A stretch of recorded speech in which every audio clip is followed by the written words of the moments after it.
Greetings to the nocturnal travelers. Prior to our immersion into this evening's narrative, I desire to establish a connection with you. How did your daytime unfold? What is the current hour in your specific location? Please leave a remark and inform me of your position within this expansive globe as you tune in. Furthermore, if you discover yourself attracted to these enigmas that materialize within the interstitial realms between slumber and consciousness, kindly subscribe to Sleep Theories. We are constructing a collective of individuals who perceive the frequencies that others disregard. Now, make yourself comfortable, dim the illumination, and allow me to narrate a transmission that was never intended for reception. Art Bell's vocal presence permeated the radio waves akin to a specter residing within the static. He communicated with long-haul drivers, sleepless souls, and guardians of secrets spanning an entire continent enveloped in shadow. His terminology traversed the electromagnetic domain, rebounding off the ionospheric layer, extending into territories where standard broadcasts hesitated to venture. However, there existed one specific evening, one singular telephone conversation that the official records never incorporated. I was present, and I retain the recording. My designation is Michael Chen, and during 1997, I was 19 years of age, sustained entirely by caffeine and speculative theories regarding hidden agendas. I had secured an apprenticeship at the broadcasting facility responsible for airing Coast to Coast AM. This was not due to my academic credentials in journalism. I remained 3 years distant from obtaining that qualification, but rather because I was among the scarce individuals prepared to endure the midnight rotation for base compensation and the assurance of proximity to something remarkable.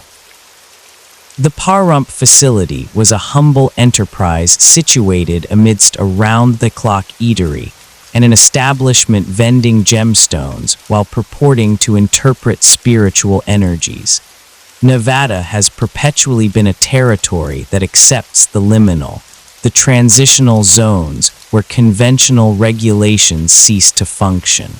Employment at that location felt comparable to being deployed upon the very periphery of existence itself. I retain recollection of that particular evening with the distinct lucidity that solely accompanies profound psychological impact or epiphany. It occurred on October 13, 1997, which was naturally a Friday.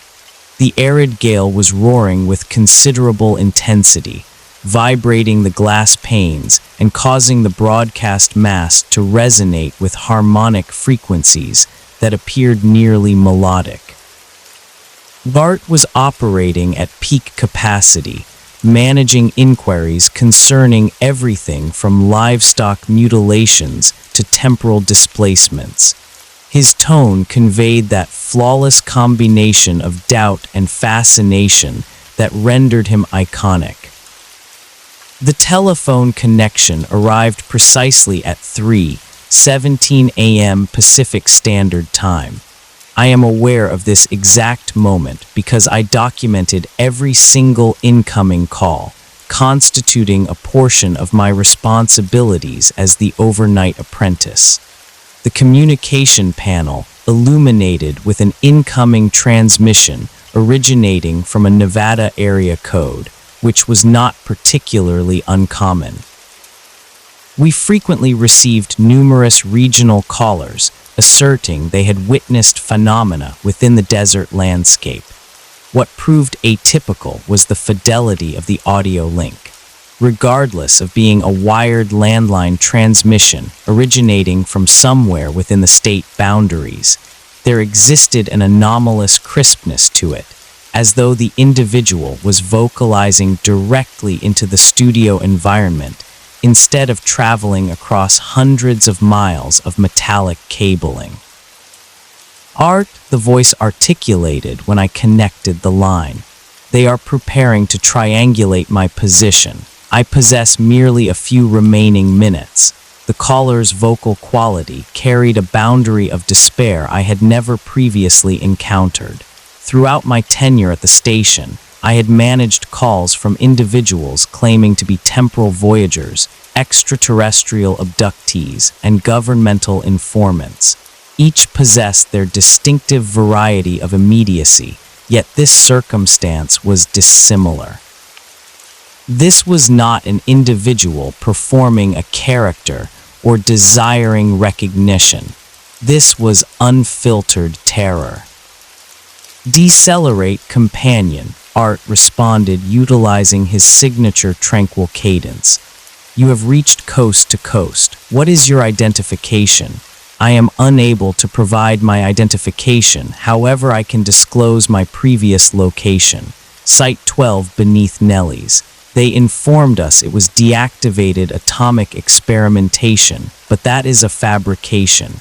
It is operational art, more operational than it has continuously been." I had been managing the program sufficiently long to distinguish when Art's curiosity was authentically stimulated versus when he was merely participating for the benefit of the listenership. His physical stance altered, inclining forward toward the microphone in a manner indicating he was treating this matter with gravity. "Site 12, Art reiterated. "I am unfamiliar with that specific classification." "You would not be. It does not exist upon any authorized documentation." 40 feet beneath what they designate the Yucca Flats Extended Research Zone. I served as a technician there for 8 months until 3 days prior when the caller's vocal quality fluctuated, when I observed what they were genuinely executing. And what was that activity? They were not merely evaluating armaments art. They were evaluating portals, the terminology suspended within the atmosphere resembling vapor. Regardless of the radio transmission, I could perceive the heaviness of it. Art permitted the quietness to extend, a methodology he had refined over years of allowing individuals to disclose more than they intended. Gateways to which location? Art ultimately inquired. Elsewhere. I am unaware of any other manner to clarify it. They possessed this enclosure perhaps 30 feet in diameter, bordered with what appeared to be metallic copper netting, however was not metallic copper. When they activated it, the atmosphere would curve, resembling viewing through liquid, and occasionally entities would emerge entities. Not extraterrestrials, or at least not what we conceive as extraterrestrials. These were points. The caller battled with the terminology. They appeared humanoid but incorrect, like an individual had attempted to reconstruct a human entity from a depiction instead of an authentic specimen. They navigated distinctively, communicated distinctively, and they all possessed identical optics, vacant resembling apertures within a deserted dwelling. I was documenting the conversation as it transpired, a portion of my responsibility to generate preliminary records that could be utilized subsequently for supplementary investigation. However, my penmanship was becoming unsteady. An element regarding the caller's vocal quality, the precision of his specifics, was impacting me in a manner that preceding conversations had not. "How numerous of these entities did you observe?" Art questioned. "Dozens, possibly hundreds. They were retaining them in detention zones adjoining the primary enclosure. However, here is the matter, Art. They were not captives. They were collaborating with the personnel, cooperating, and they were all laboring on the identical initiative, which was enlarging the gateway, rendering it perpetual. They designated it the Gateway Protocol. The concept was to establish a steady interdimensional corridor that could be regulated from our perspective. However, I do not believe they comprehended what they were genuinely welcoming inside. Art's subsequent inquiry was disrupted by an audio cue I had never previously perceived on the program, a reduced harmonic frequency that appeared to originate from the telephone connection itself instead of the caller. It was nearly infrasonic, experienced more than perceived, and it caused my dental structures to throb. "Do you perceive that?" the caller inquired, his vocal quality now constricted with dread. "We are encountering some disruption," Art responded, although I could observe him examining his apparatus. All the indicators were standard. "That is not disruption, Art. That is them. They are triangulating the transmission. I must communicate the most significant segment before they." The harmonic frequency amplified, and currently I could observe it registering upon our audio instrumentation. The volume units were oscillating in configurations that did not correspond to any standard signal fluctuation. It appeared nearly like a cardiac rhythm or respiration. "Art," the caller articulated, his vocal quality becoming remote. They constructed the apparatus utilizing frequencies, radio frequencies.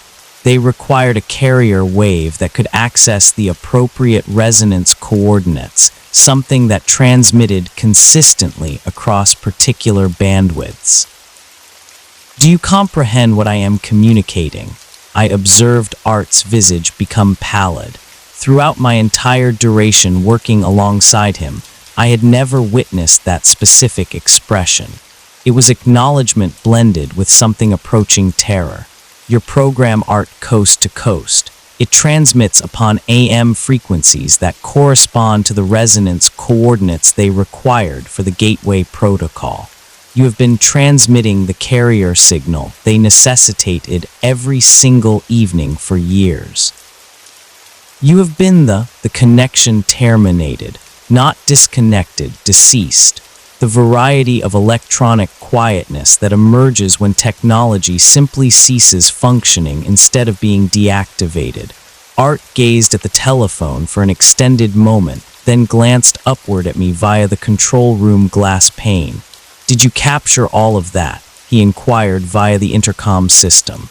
I nodded, elevating my documentation pad covered with progressively frantic markings. "Excellent," he stated. "Do not document it, do not archive it, and do not reference it to anybody." However, he did not require to instruct me any of that because at that precise instant, every fragment of electronic apparatus within the station ceased operating simultaneously. The transmitter, the mixing console, the computational devices, even the coffee preparation device in the rest area. Everything became inactive for precisely 17 seconds. When the electrical supply returned, Art was back on the air as if nothing had occurred, accepting a call from a female in Oregon who asserted her feline was telepathic. He never referenced the Site 12 caller again. When I'd attempted to raise the subject the subsequent evening, he gazed at me with authentic bewilderment and inquired what I was discussing. However, I retained the memory. And more significantly, I had been recording everything upon my personal cassette apparatus, a routine I established for my personal reference. While the station's authorized recording instrumentation had failed along with everything else, my battery-operated recorder had continued operating. I possessed the tape. 21 years later, I am no longer a 19-year-old apprentice surviving on caffeine and speculative theories. I transformed into a journalist as planned, although I specialized in technological reporting instead of the paranormal. I documented the dot-com expansion, the emergence of social networking, the smartphone transformation. I constructed a profession based on comprehending how information travels, how signals propagate, how the digital realm connects to the physical one in manners most individuals never contemplate. However, I never forgot that evening at the broadcasting facility, and I never ceased contemplating Site 12. The caller had referenced Nellis Air Force Base, which accommodates Area 51 and dozens of additional classified installations dispersed across the Nevada testing grounds. If Site 12 existed, it would be concealed among hundreds of square miles of restricted arid terrain, protected by military security and communal disinterest. The ideal location to conduct experiments that officially did not exist. Over the years, I developed informants within the defense contractor collective, aerospace engineers who had labored on classified initiatives and were prepared to communicate off the record following retirement. I never inquired about Site 12 directly. That would have been excessively obvious. However, I collected details regarding the varieties of investigation being conducted at various Nevada installations during the 1990s. What I acquired should have reassured me. Instead, it made everything worse. In 1994, 3 years prior to that evening at the broadcasting facility, an organization designated Interdyne Solutions had been granted a sequence of non-competitive agreements for something termed resonance field research. The agreements were buried within the Pentagon's black budget, financed through programs with harmless titles like atmospheric measurement and analysis and geological survey enhancement. Interdyne Solutions did not officially exist either. It was a shell corporation that connected back to a consortium of aerospace contractors, defense laboratories, and at least 2 foreign technology firms that specialized in what was euphemistically termed exotic physics research. Via my informants, I learned that resonance field research involved the examination of standing wave patterns that could theoretically establish steady dimensional interfaces. The science was founded on fringe hypotheses regarding how electromagnetic fields could interact with spacetime geometry at quantum scales. Most physicists rejected it as pseudoscience. However, the Pentagon had invested funds in stranger things during the Cold War. The investigation had allegedly been discontinued in 1998, the year following that enigmatic telephone conversation. All installations were decommissioned, all personnel reassigned, all equipment destroyed or transferred to other programs. Officially, resonance field research had been a failure that produced no usable outcomes. However, I discovered one document that contradicted the official narrative.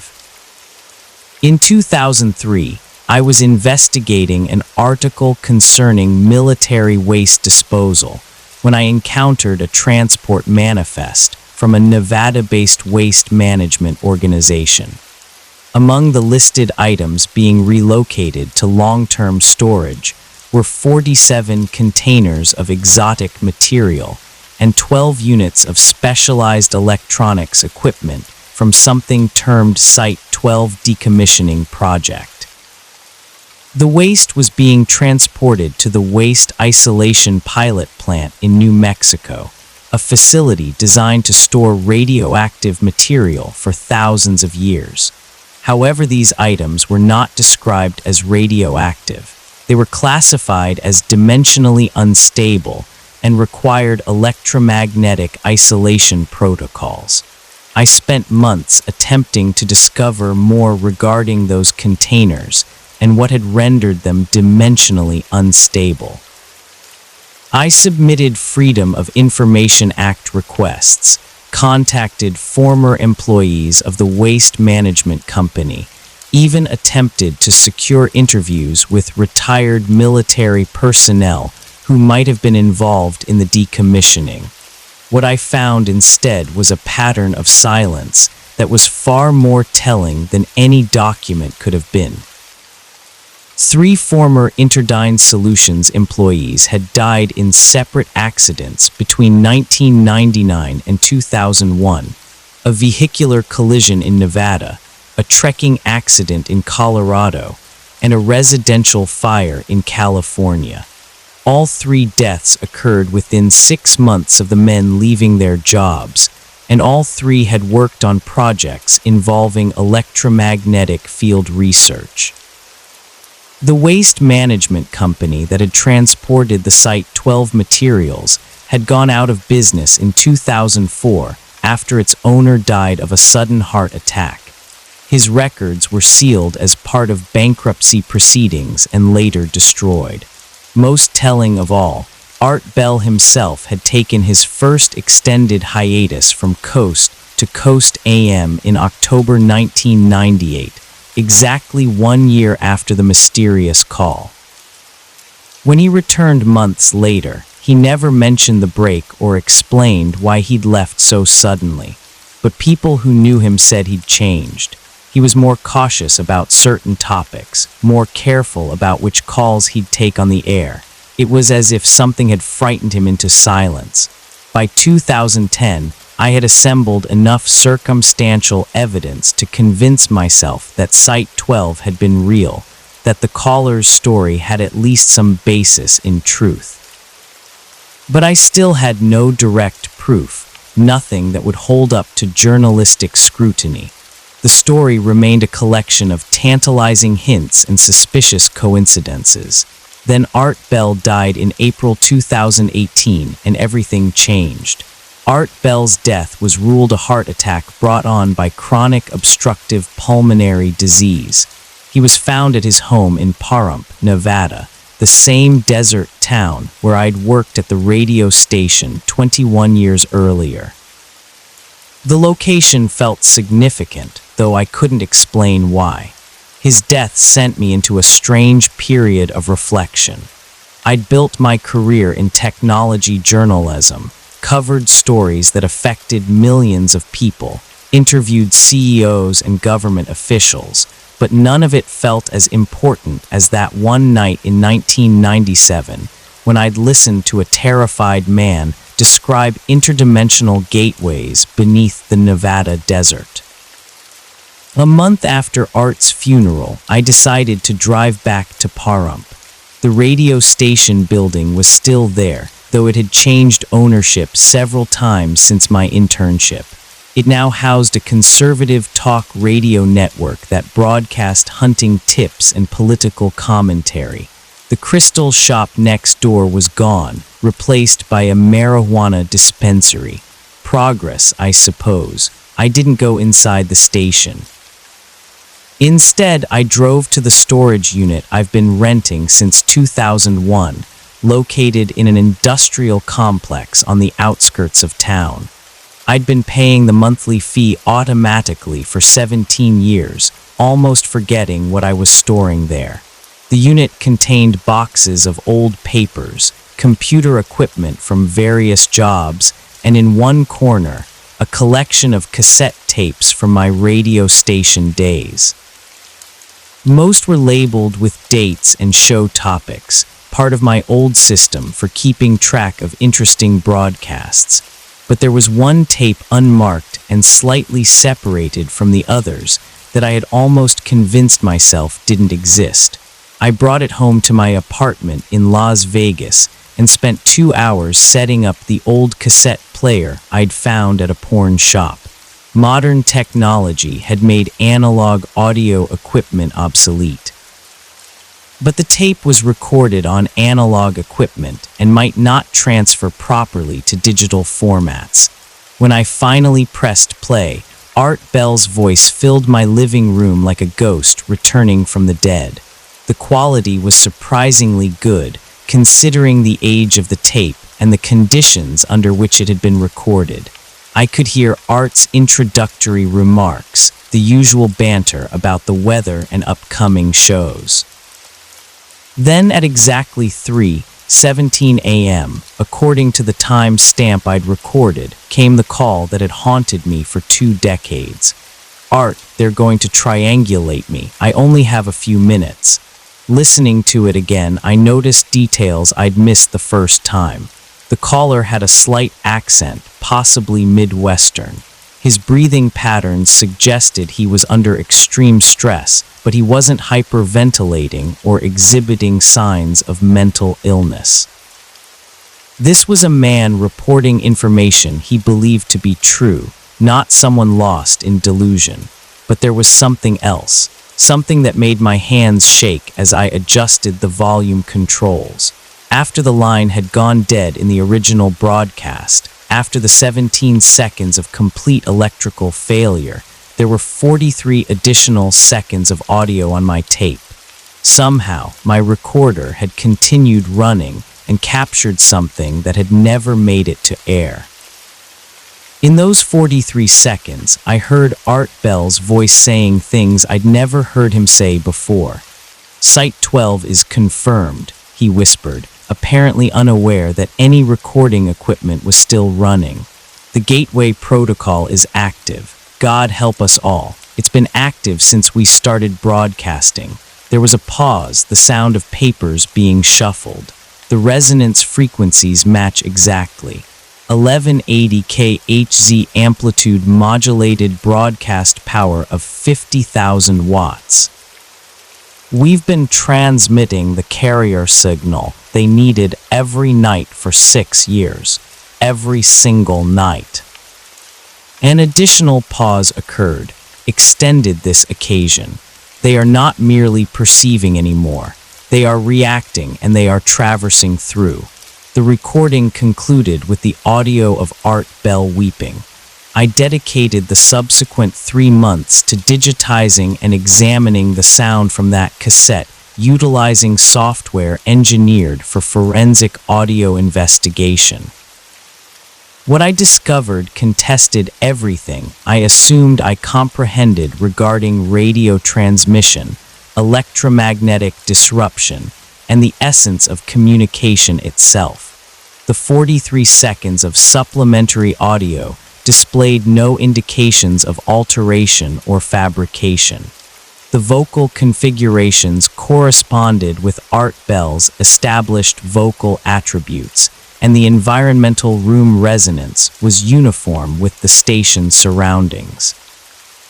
Either this was authentic audio of Art Bell speaking off-air in October 1997, or it was the most advanced audio counterfeit ever constructed.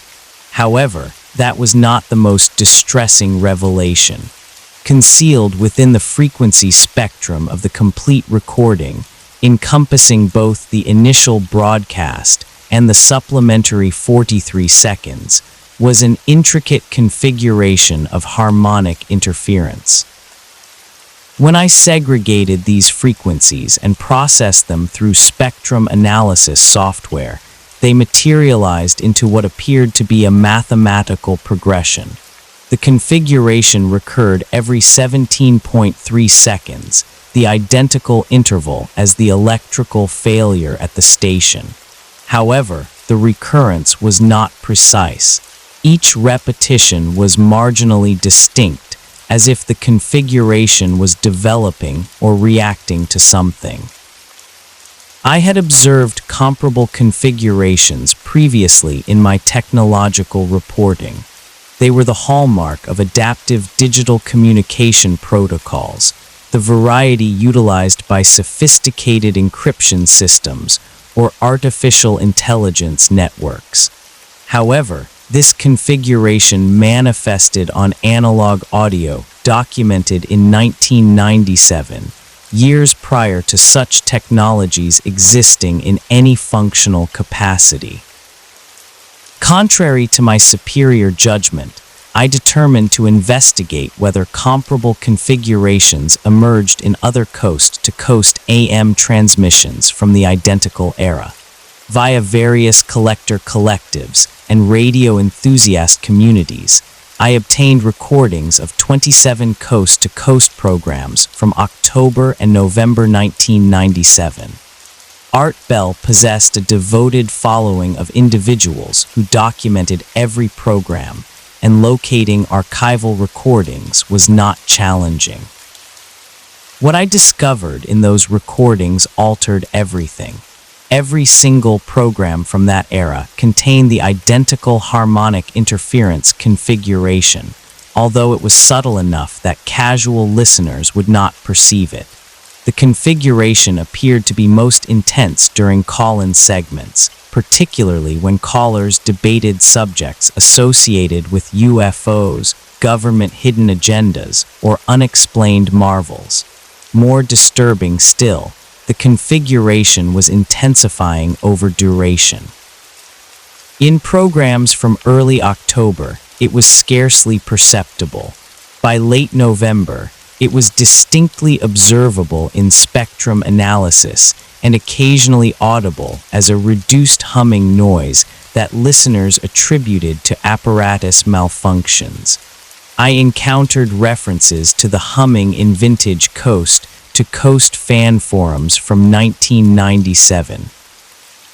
Listeners had complained about audio quality difficulties during the concluding months of that year, depicting a peculiar vibrating noise that appeared to pulse in cadence with particular dialogues. The complaint ceased abruptly in December around the period Art Bell took his unexplained hiatus. However, the most chilling revelation was what transpired when I examined the mathematical progression of the harmonic configuration across multiple broadcasts. The sequence was acquiring knowledge. Each repetition integrated novel elements based upon the substance of the dialogues it accompanied. When callers debated specific technical specifics, the configuration would integrate frequencies that corresponded those specifics. When dialogues shifted to particular geographical locations, the configuration would transition to frequencies associated with those areas' AM radio propagation characteristics.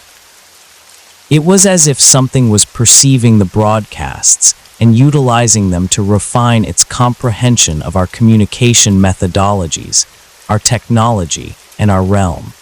I executed the progression analysis forward, extrapolating where the configuration would have developed if it had persisted past Art Bell's hiatus. The mathematical model indicated that by early 1998, the configuration would have attained sufficient intricacy to commence transmitting instead of merely receiving. It would have initiated responding back, comprehending that the harmonic configuration was actively acquiring knowledge from coast-to-coast AM broadcasts, guided me to a disturbing conclusion. Whoever had fashioned the configuration had been utilizing Art Bell's program as a data origin for years prior to that evening in October 1997. The Site 12 caller had not been the commencement of the narrative. He had been attempting to caution us that we were already situated in the midst of something far more intricate and perilous. I required to discover what Art Bell had comprehended and when he had acquired it. Art's personal documentation had been contributed to the University of Nevada, Las Vegas following his demise. However, they were restricted pending examination by his estate. Nevertheless, I still possessed contacts in the broadcasting industry from my technology journalism profession, including a former coast-to-coast producer designated Sarah Mitchell, who had labored with Art during the 1990s. Sarah had retired to Arizona in 2015 and was initially hesitant to debate her duration on the program, but when I referenced my apprenticeship in 1997 and inquired specifically about the period preceding Art's initial hiatus, her demeanor transformed completely. "You were present that evening," she stated. It was not an inquiry. Which evening? October 13th. The conversation that never transpired. We convened at a diner in Phoenix, the variety of anonymous chain restaurant where dialogues dissolve into background noise and melody. Sarah appeared older than her 68 years, with the exhausted expression of someone who had transported a weighty secret for excessively long. Art never forgot that conversation. She informed me over coffee that had become frigid as we conversed. However, following the occurrence, he could not recall it consciously. It resembled someone had modified it out of his memory, departing solely remnants. He would become anxious surrounding the anniversary date, unable to clarify why October 13th rendered him uneasy. What occurrence? Sarah extracted a manila folder she had transported with her. Inside were photocopies of documentation, correspondence, and what appeared to be medical records. 3 days following that broadcast, Art was hospitalized for what physicians termed a severe anxiety assault. However, the emergency room report mentioned something unusual. His cerebral scans displayed activity configurations they had never witnessed previously. Hyperactivity in regions associated with communication and pattern recognition, as if his intellect was processing far more information than it could manage. She transferred to me a letter composed in Art's distinctive penmanship, dated October 20th, 1997. Sarah, I require you to examine all broadcasts from the past 2 weeks. Perceive anything unusual, any conversations that appear misplaced or technically unfeasible. Do not trust the station logs. Something transpired on October 13th. Something significant, however, I cannot recall what it was. It resembles attempting to remember a fantasy that continuously slips away. I believe they have performed something to me. Art, who did he assume they were? I inquired. He never stated directly. However, he became convinced that the program was being monitored by someone with technology far past what should have existed in 1997. He would receive conversations that bypassed the standard telephone system entirely, voices that manifested on the broadcast without traversing through any identifiable transmission source. Sarah displayed to me additional documentation, electronic mail between Art and various technical consultants, invoices for electronic countermeasures apparatus, and correspondence with radio engineers regarding anomalous signal propagation. One electronic mail dated November 15, 1997 was particularly revealing. The frequency analysis validates what we suspected. The signal is not originating from any terrestrial source. It is utilizing our broadcast as a carrier wave. However, the modulation configurations are unlike anything in our technical specifications. Whatever is generating this signal has access to transmission methodologies that we do not comprehend. I am beginning to believe the program itself has transformed into something I never intended it to be. He attempted to modify the format, Sarah continued. Commenced screening conversations more meticulously, avoided certain subjects that appeared to trigger the anomalous signals. However, the configuration kept intensifying. By December, it was affecting other apparatus at the station. Computational devices would crash. Telephone lines would cross-connect with dialogues that could not be traced to any source. Is that why he went on hiatus? Partially. However, the genuine reason was what transpired on December 3rd. She transferred to me one final document, a correspondence addressed to Art Bell from an organization I had never heard of. The Institute for Advanced Communication Research. Mr. Bell, your cooperation in discontinuing the current broadcast format is appreciated and necessary for ongoing security concerns. The research project you have inadvertently been supporting has achieved its primary objectives and no longer requires AM radio carrier wave transmission. We understand this may cause inconvenience to your regular programming schedule. Appropriate compensations will be arranged. This communication should be considered classified under national security provisions.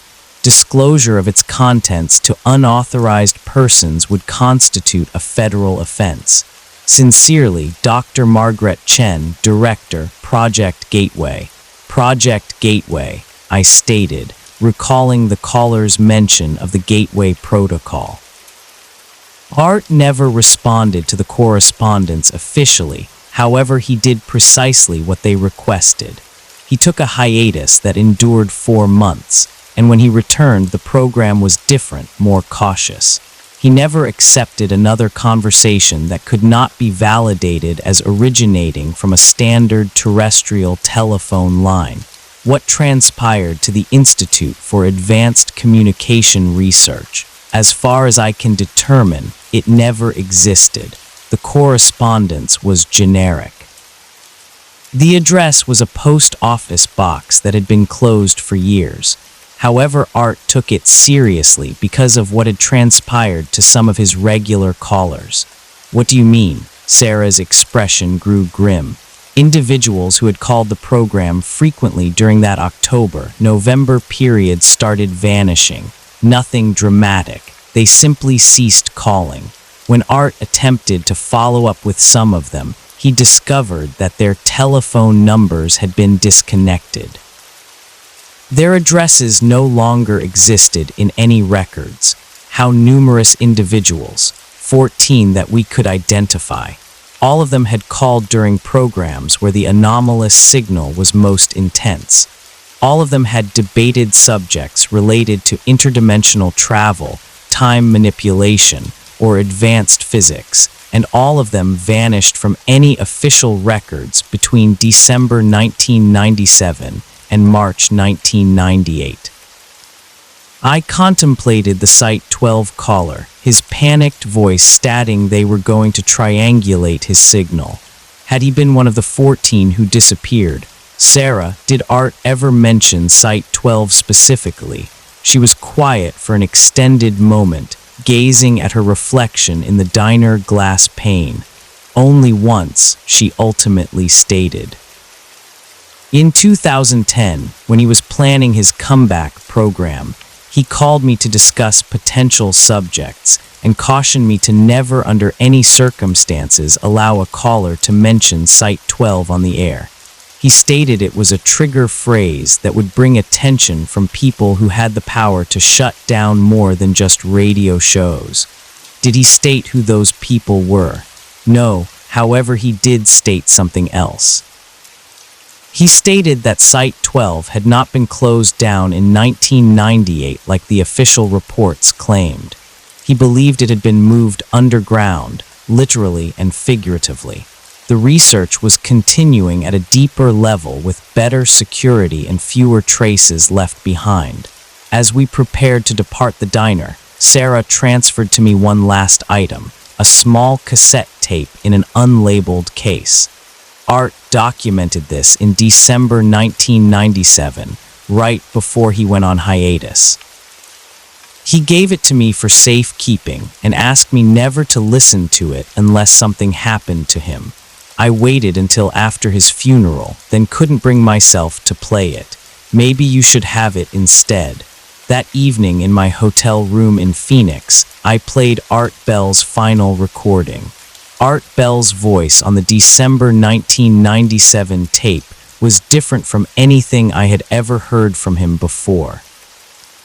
Absent was the confident radio personality who could guide conversations about the impossible with wit and wisdom.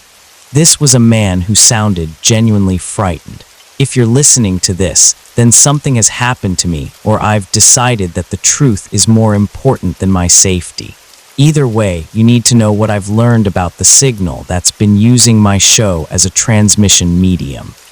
The audio quality was poor, recorded on a handheld device rather than professional studio equipment. I could hear Art moving around, papers rustling, the sound of him checking locks on doors. I've been in contact with Dr. Elizabeth Rock, a quantum physicist who worked on classified projects during the 1980s.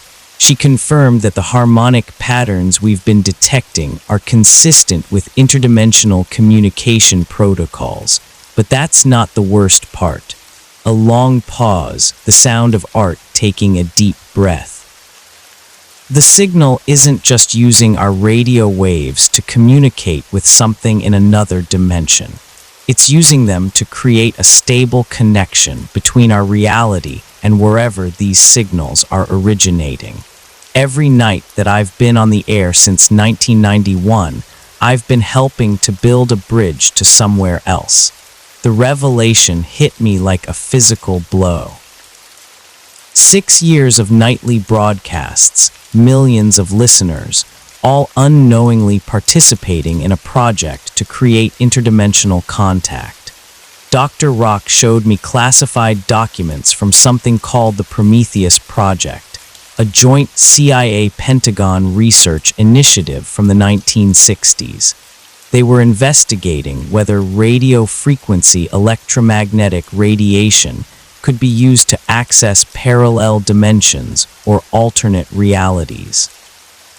The project was officially terminated in 1973, but she believes it continued under different names and classification levels. Art's voice dropped to a whisper. The Site 12 facility that our caller mentioned in October, it's real, and it's not the only one. There are at least 7 similar installations across the western United States, all of them designed to amplify and focus radio signals for interdimensional research. They've been using coast-to-coast AM as an unwitting transmission source for over 6 years. I could hear Art moving again, the sound of a filing cabinet being opened. But here's what terrifies me most. The beings that have been communicating through our signal aren't from another planet. They're from another version of Earth, one where human development took a very different path. Dr. Rock called them parahumanoids evolved from the same basic genetic template as us, but changed by environmental or technological factors we can't understand. These beings aren't trying to invade our world in any conventional sense. They're trying to merge it with theirs. The interdimensional gateway isn't a doorway. It's a blending mechanism. The more successful the signal transmission becomes, the more our two realities begin to overlap. Art's voice was shaking now. I've seen evidence of the blending already happening. People who called my show during the peak signal periods are changing. Their personalities, their memories, even their physical appearance are being influenced by their alternate dimension counterparts. The 14 callers who disappeared didn't vanish. They were replaced by their parahumanoid equivalents. I had to pause the recording. The implications of what Art was suggesting were staggering. If he was right, then the coast-to-coast AM show hadn't just been broadcasting to parallel dimensions. It had been facilitating a gradual invasion by beings who looked human but weren't quite human. When I resumed the tape, Art was discussing specific technical details about how the signal manipulation worked. The harmonic pattern we detected was a form of quantum entanglement communication. Each broadcast created microscopic tears in the dimensional barrier, and the accumulated effect of thousands of broadcasts had created permanent weak points where the two realities could interact. The parahumanoids have been studying us through these interactions, learning our language, our culture, our technology. But they've also been influencing us in subtle ways, ideas that seem to come from nowhere. Technological innovations that leap forward without clear developmental steps, social movements that spread faster than normal communication methods should allow. Art paused again, and I could hear him writing notes. Dr. Rock believes the blending process accelerated significantly in 1997, which explains why the signal became so much stronger during October and November. Something changed in their reality that made large-scale dimensional manipulation possible. The Site 12 caller was probably a human technician who discovered what was really happening and tried to warn us, but the warning came too late. By October 1997, the gateway was stable enough that shutting down the radio broadcast wouldn't close it. The connection between our worlds had become self-sustaining. The recording ended with Art making a decision that would define the rest of his career. I'm going to stop broadcasting. Not permanently, but long enough to disrupt the signal pattern and give our reality time to stabilize. Maybe if I stay off the air for several months, the dimensional weak points will heal themselves. It's probably too late, but I have to try. If I come back to radio and the signal interference starts again, I'll know that the gateway is permanent. If that happens, then we're going to have to find another way to deal with what's coming through.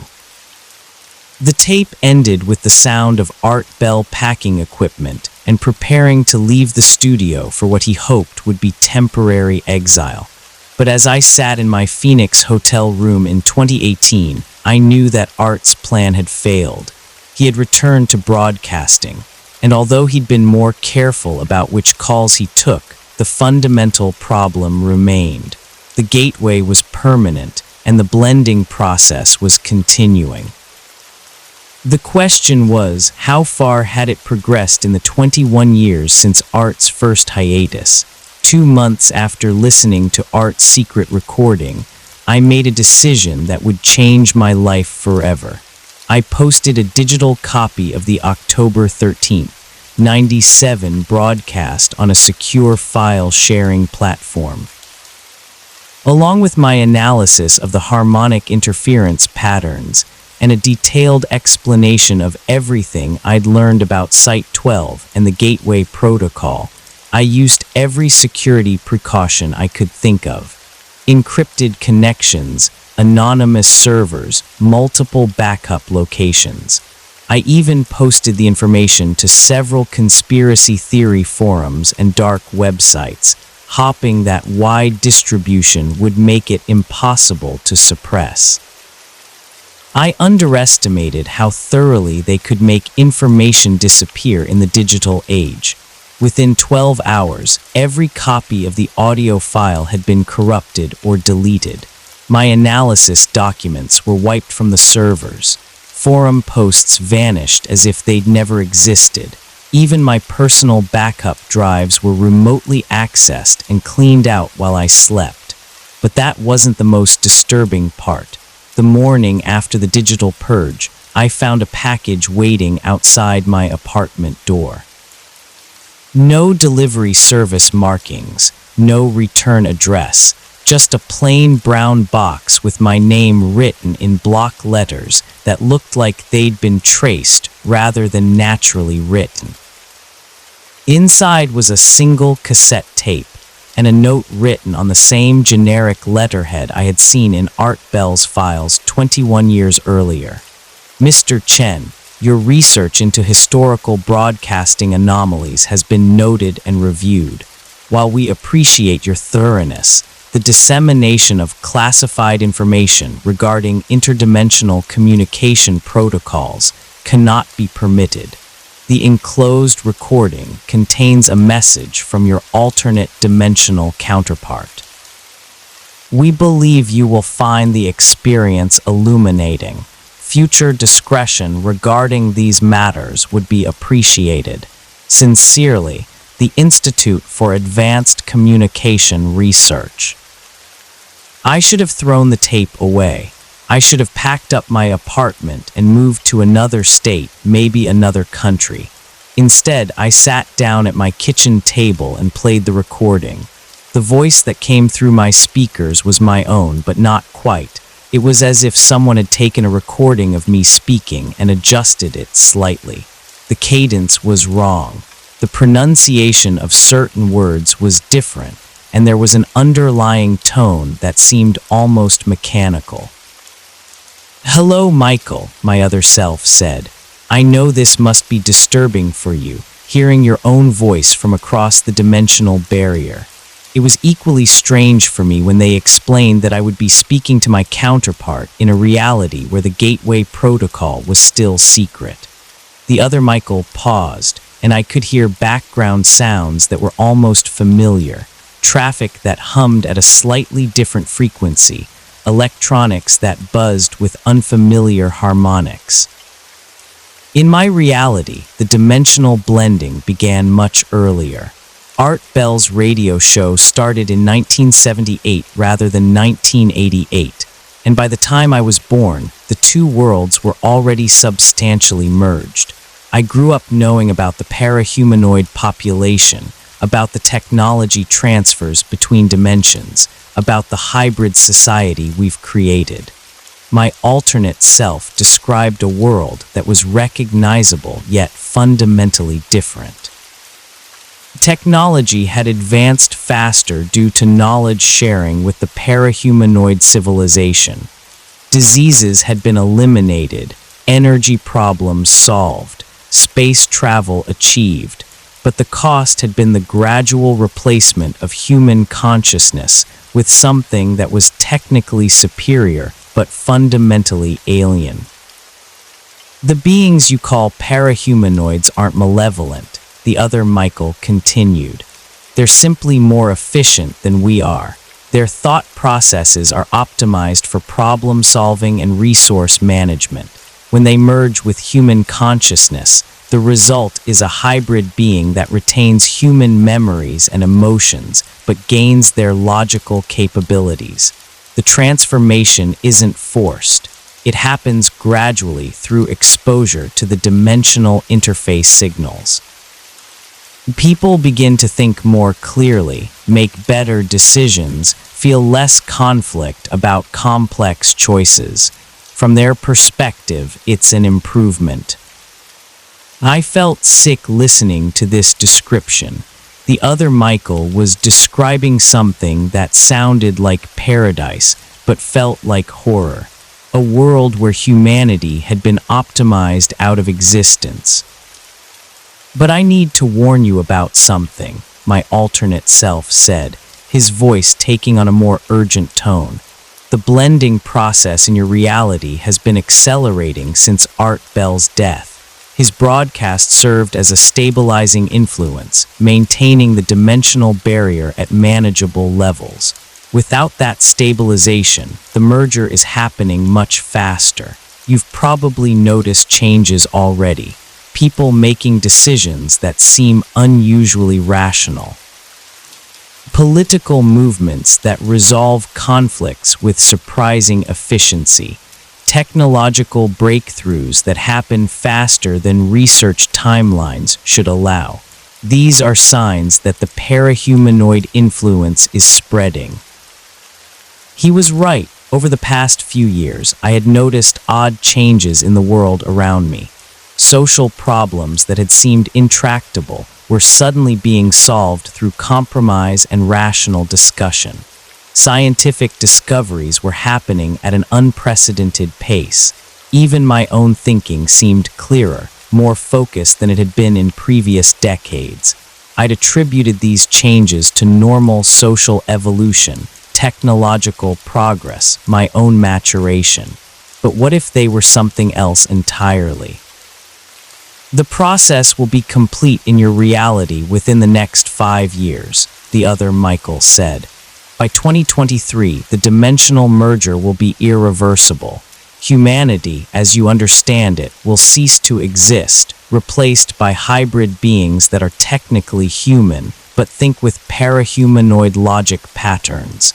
I'm telling you this not to frighten you, but to prepare you. The transformation is inevitable. The gateway has been stable for too long and too many people have been exposed to the signal patterns. But you can choose how to experience it. You can fight it, maintain your purely human consciousness for as long as possible, and experience the change as a loss of everything you consider essential to your identity. Or you can accept it, allow the merger to happen naturally, and experience it as an evolution to something better. I chose acceptance. The being I am now retains all of Michael Chen's memories and emotional attachments, but I also have access to knowledge and capabilities that my purely human predecessor could never have imagined. I am still myself, but I am also more than myself. The recording paused, and I could hear the other Michael taking a breath that sounded slightly mechanical, as if breathing was now a conscious choice rather than an autonomic function. There is one final thing you should know. The original Site 12 caller, the man who tried to warn Art Bell in October 1997, was successful in one way. His warning allowed Art to maintain the dimensional barrier for 20 additional years. Without that delay, the merger would have been completed by 2000, and billions of people would have experienced the transformation without any preparation or understanding. Instead, the merger has been gradual enough that each generation has been able to adapt to increasing levels of parahumanoid influence. Children born after 2010 in your reality already show hybrid thought patterns. They experience the blending as natural rather than traumatic. You were given 21 extra years to prepare for this change.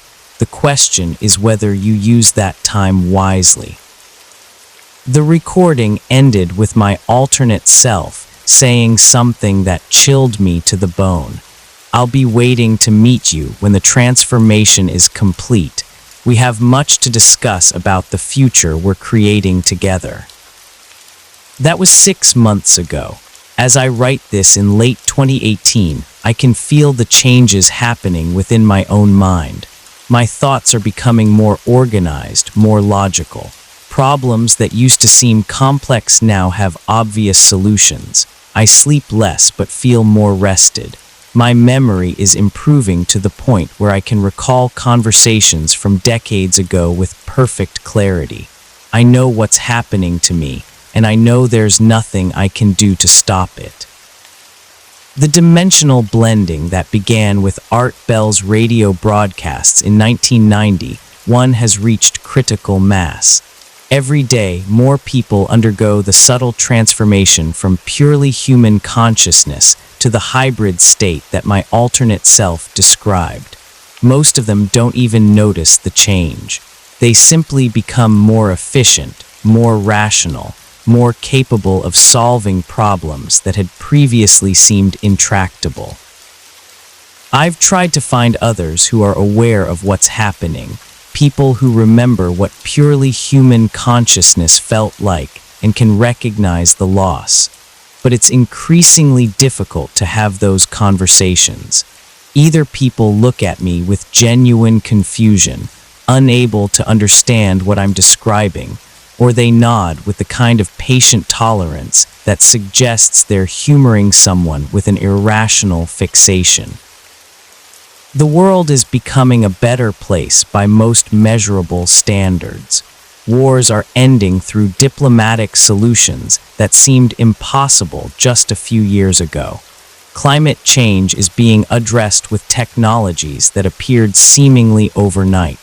Poverty and disease are being eliminated through resource allocation strategies that combine unprecedented efficiency with genuine compassion. But something essential is being lost in the process. The messy, irrational, beautifully flawed thing that made us human is being optimized away, replaced by something that works better but feels empty. I've stopped trying to warn people about the transformation. Instead, I've been documenting the process, creating a record of what humanity was like before the merger. Maybe someday the hybrid beings we're becoming will want to understand their origins. Maybe they'll be curious about the chaotic, emotional, wonderfully imperfect creatures they evolved from. Or maybe they won't. Maybe pure efficiency will make nostalgia irrelevant. I dream differently now. Instead of the random symbolic chaos that used to fill my sleep, I have dreams that feel like data transfers, information flowing between minds, knowledge being shared across dimensional barriers, consciousness expanding beyond the boundaries of individual identity. Sometimes in those dreams, I hear Art Bell's voice. Not the confident radio personality who guided millions of listeners through conversations about the impossible, but the frightened man who recorded that final message in December 1997. I tried to stop it, he says in the dreams. I tried to close the door, but some doors, I always reply, were never meant to be closed. Last night, I had a dream that felt different from all the others. I was standing in a radio studio that looked exactly like the one where I'd worked as an intern in 1997, but the equipment was more advanced.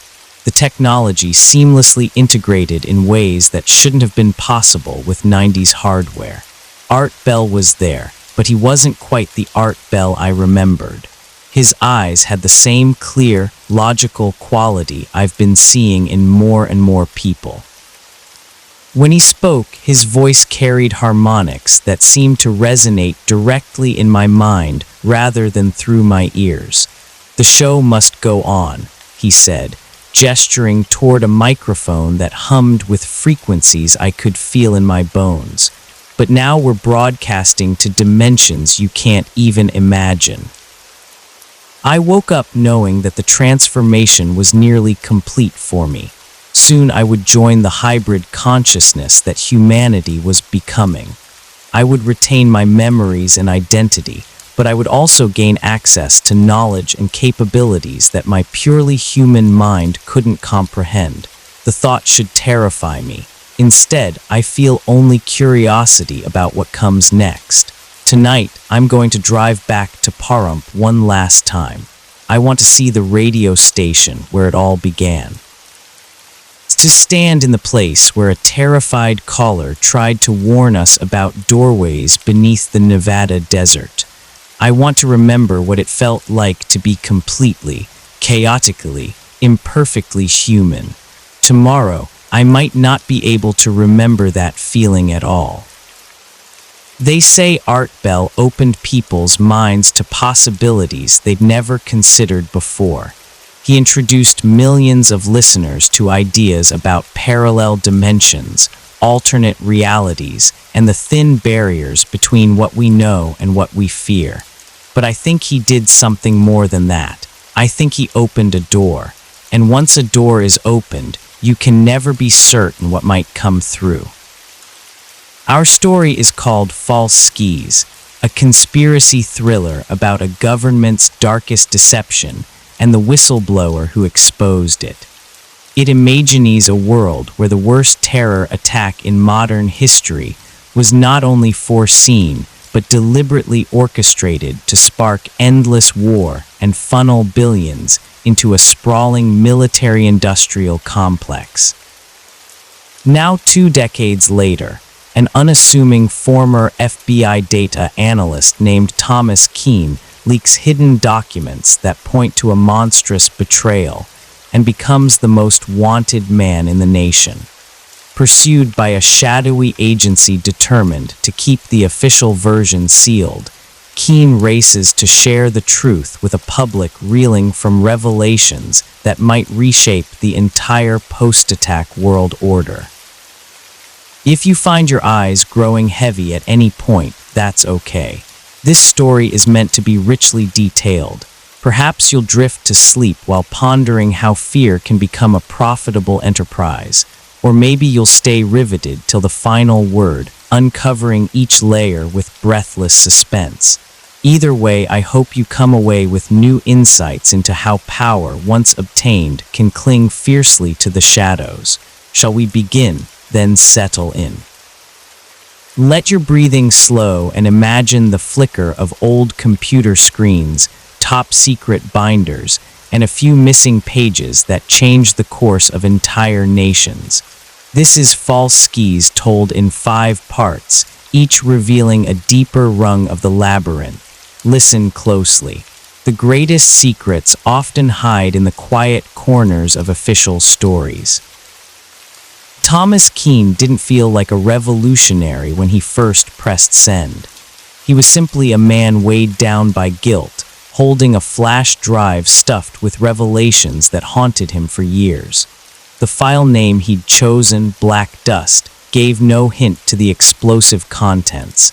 A trove of classified FBI memos, shipping manifests, and encrypted communications that, if authenticated, would confirm every darkest rumor about the worst terrorist attack in modern memory. The day of the leak dawned cloudy, ironically anticlimactic for a moment that might reshape history. Keane sat in a dingy motel room near a dusty highway, a battered laptop perched on a wobbly table. The place smelled of stale coffee and regret, but it had functioning Wi-Fi. He checked his secure connection one last time, heart throbbing. With trembling fingers, he uploaded Black Dust to an overseas whistleblower website known for releasing hidden archives. He paused, typed a short note for the thousands who died and the millions misled, then he pressed send. Within the hour, that file reached multiple journalists and a global news outlet with a reputation for defying government censors. The outlet's editorial board pored over it, verifying bits of data in a hush of excitement and alarm. By the end of the day, the first breaking story appeared online, overshadowed by disclaimers. Unverified documents claimed to reveal inside plot behind 20-year-old attack. Skeptics rolled their eyes. Conspiracy theorists hailed it as the smoking gun they'd always wanted. Most mainstream media initially dismissed it, an editing glitch, a potential hoax, or AI-generated forgery, the official line insisted. Yet some found the content too consistent to be random fakes. A set of typed memos from high-level intelligence briefings dated months before the attack discussing the necessity of a catalytic event to unify public support for indefinite overseas campaigns. Detailed logs showing insurance policy expansions on certain tower floors days prior. Even stand-down orders for certain war games suspiciously matched the real timeline. Keane watched from his motel room's flickering TV as a breathless anchor tried to explain the leak, disclaiming that the White House calls it foreign propaganda. He sighed. The official denial had begun. Next would come the manhunt for the leaker. He closed his laptop, stuffed it in a bag, and left the motel. Time to vanish. He'd served in the FBI's data analytics wing for nearly a decade, compiling anomaly reports around that fateful day. Step by step, he realized too many coincidences tied private defense contractors, intelligence heads, and financial bigwigs, all who profited from the subsequent wars. He quietly copied reams of old files, awaiting the day he had the courage to blow the whistle. That day had come. Elsewhere, powerful forces mobilized. The intelligence community's upper echelons recognized the name Thomas Keane from previous security audits. They suspected him. Within hours, calls went out from a hush-hush division to find him, brand him as a threat to national security. The director of an ultra-secret agency, Eldridge Shaw, personally oversaw the containment plan. He believed the official story must remain unchallenged, or the entire post-attack order might unravel. By midnight, bulletins labeled Keane a suspected hacker and domestic threat. Agents started combing digital footprints, scouring camera feeds from near the FBI building. Shaw himself made a call to a contact at large media conglomerates, instructing them to bury coverage of the story until further notice. The compliance was near instant. Mainstream news gave minimal airtime to the leak, overshadowing it with other headlines, but the genie was out of the bottle. On social media, the hashtag #BlackDustSword with amateurs dissecting every memo line. A few data experts cross-referenced the IP addresses in the communications, linking them to known government subdomains. Even the partial revelation stunned the public. If the documents were genuine, it implied that some element within the U.S. establishment not only predicted but abetted the terror event, ensuring maximum casualties for maximum political effect. The phrase "false skis" emerged, referencing how the public's reality had been manufactured like a painted ceiling above them, concealing the real orchestrators. Within a day, small protests flared outside federal buildings in major cities. People demanded clarity. The government's official statement repeated the forgery or foreign propaganda claim. That evening, hackers with anarchy streaks threatened to leak more verifying files if the mainstream media didn't pick it up. Tensions soared. Meanwhile, the stock market wobbled as rumors of insider deals from decades prior re-emerged. Some corporations connected to military contracting faced plunging shares. Keene watched from a safe house, now a friend's abandoned cabin in the woods. He had only the radio for news, and the swirl of distrust and fury filtered through the static. He dreaded how quickly the establishment might label him a traitor. Indeed, the next morning, the FBI publicly named him as a prime suspect in a mass leak of classified data, painting him as an extremist.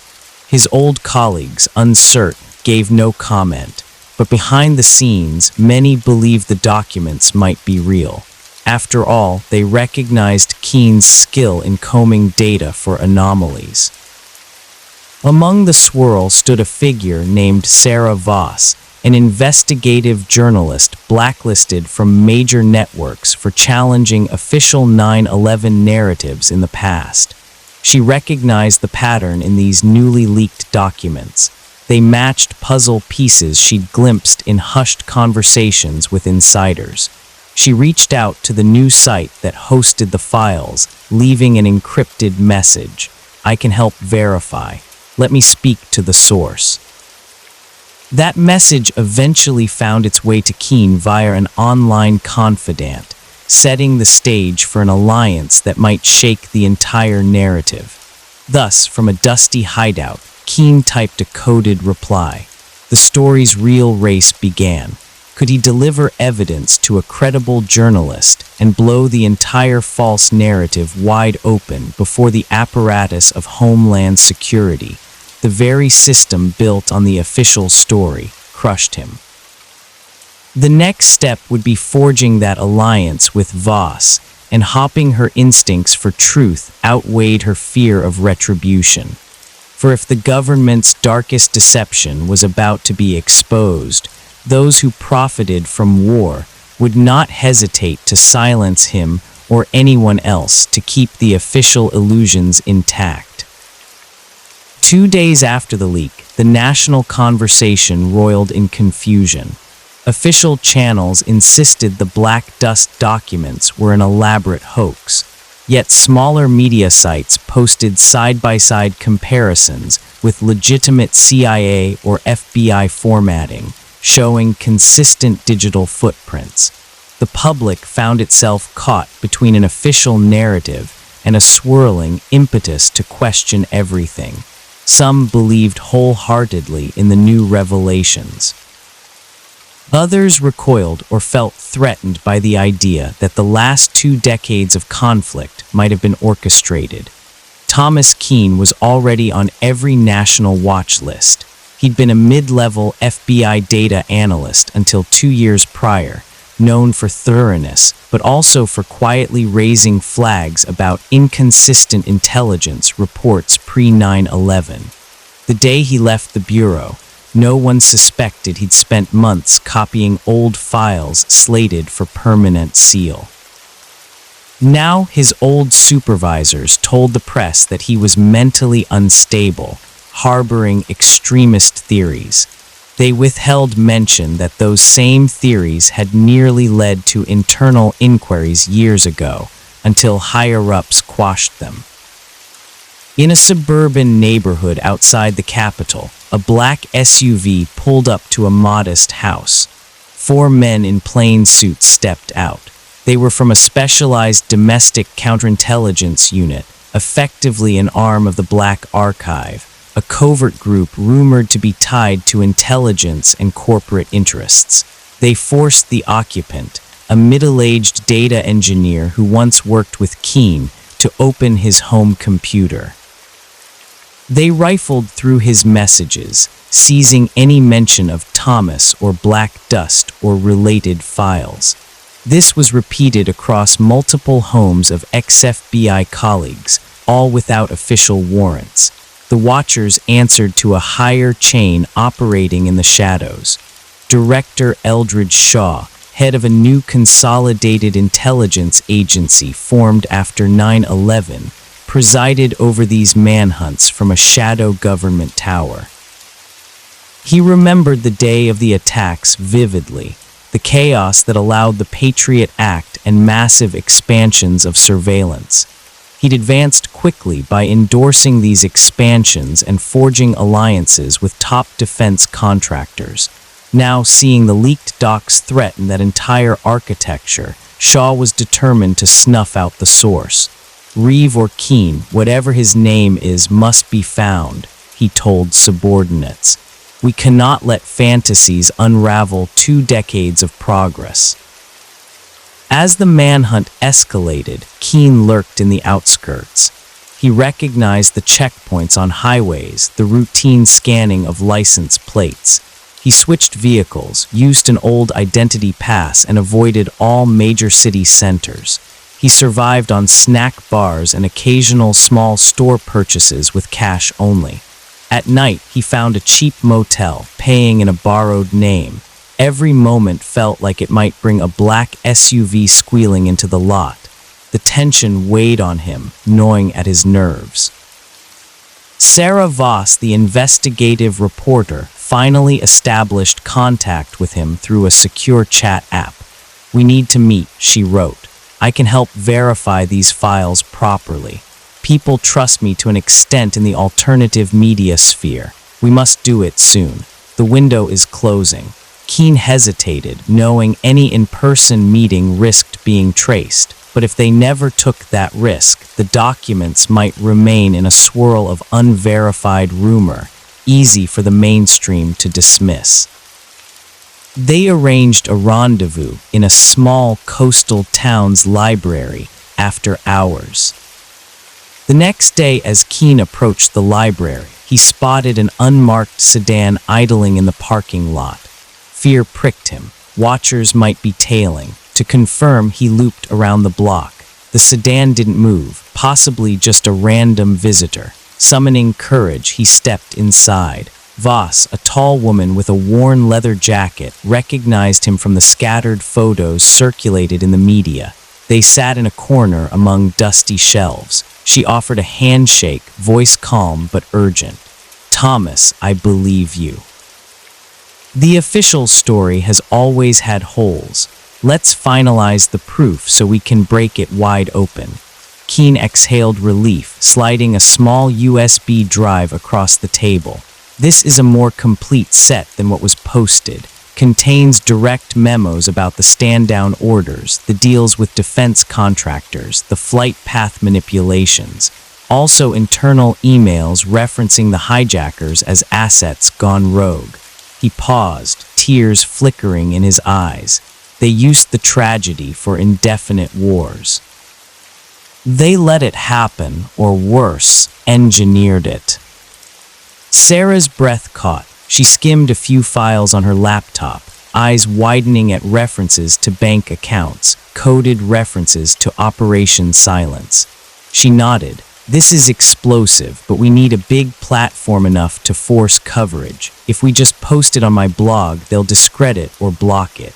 We'll get shut down." She explained a plan. find a mainstream journalist with a rebellious streak, or do a well-publicized live event that too many watchers can't black out entirely. Suddenly, a muffled scuffle at the library entrance startled them. A figure in dark clothes peered in. Keen tensed. Sarah pressed the laptop closed. They ducked behind shelves as footsteps approached, but the library's old caretaker bumbled out, greeting them obliviously. The suspicious figure glimpsed through the glass retreated, possibly a false alarm, possibly a watcher verifying the location. They parted ways quickly, agreeing to meet again in 48 hours near a major city, planning an infiltration of a local news station that might still allow an unfiltered broadcast. Danger soared. If watchers caught wind of their plan, they'd likely come down with lethal force. That evening, Keene received a frantic text from a friend who had once helped him interpret old FBI logs. "One of our guys is dead. A boat accident. They're picking us off." The message cut short. Keene shuddered. The watchers had begun eliminating secondary sources who could confirm the leak's authenticity. He realized the ephemeral window for truth was closing. On the streets, protests flared up as rumors swirled of official foreknowledge. Some saw it as disrespectful to the memory of the victims. Others believed the truth must come out no matter how painful. The government, for its part, ramped up a rhetorical war on misinformation. Director Shaw delivered a short, ominous address, vowing that domestic agitators spreading baseless conspiracies will be brought to justice. Among the swirling chaos, Sarah discovered partial references in the documents to a deeper archive. The Saturn Files, an intelligence ledger tracking post-attack financial flows from official budgets to clandestine owners. If they found that ledger's location, they could show the money trail behind the war expansions. That might be the final nail in the coffin of the official story. They needed it, but time was short. Thus, the manhunt overshadowed all. Helicopters roamed certain highways, random car searches increased, and the populace grew uneasy. Sensing the government's fear that the leak might be real, Keene ducked from motel to motel, adopting new disguises. Soon, though, his luck would run out, or he'd have to risk a direct showdown, trusting the thunder of public outrage to keep him alive. Little did he realize the watchers were about to tighten the net, deploying a black ops team to ensure the leak never reached unstoppable momentum. If Keene couldn't outmaneuver them long enough to break the final evidence, the official illusions would remain intact. If he did, though, the entire structure of post-attack governance might collapse. The next moves would determine everything.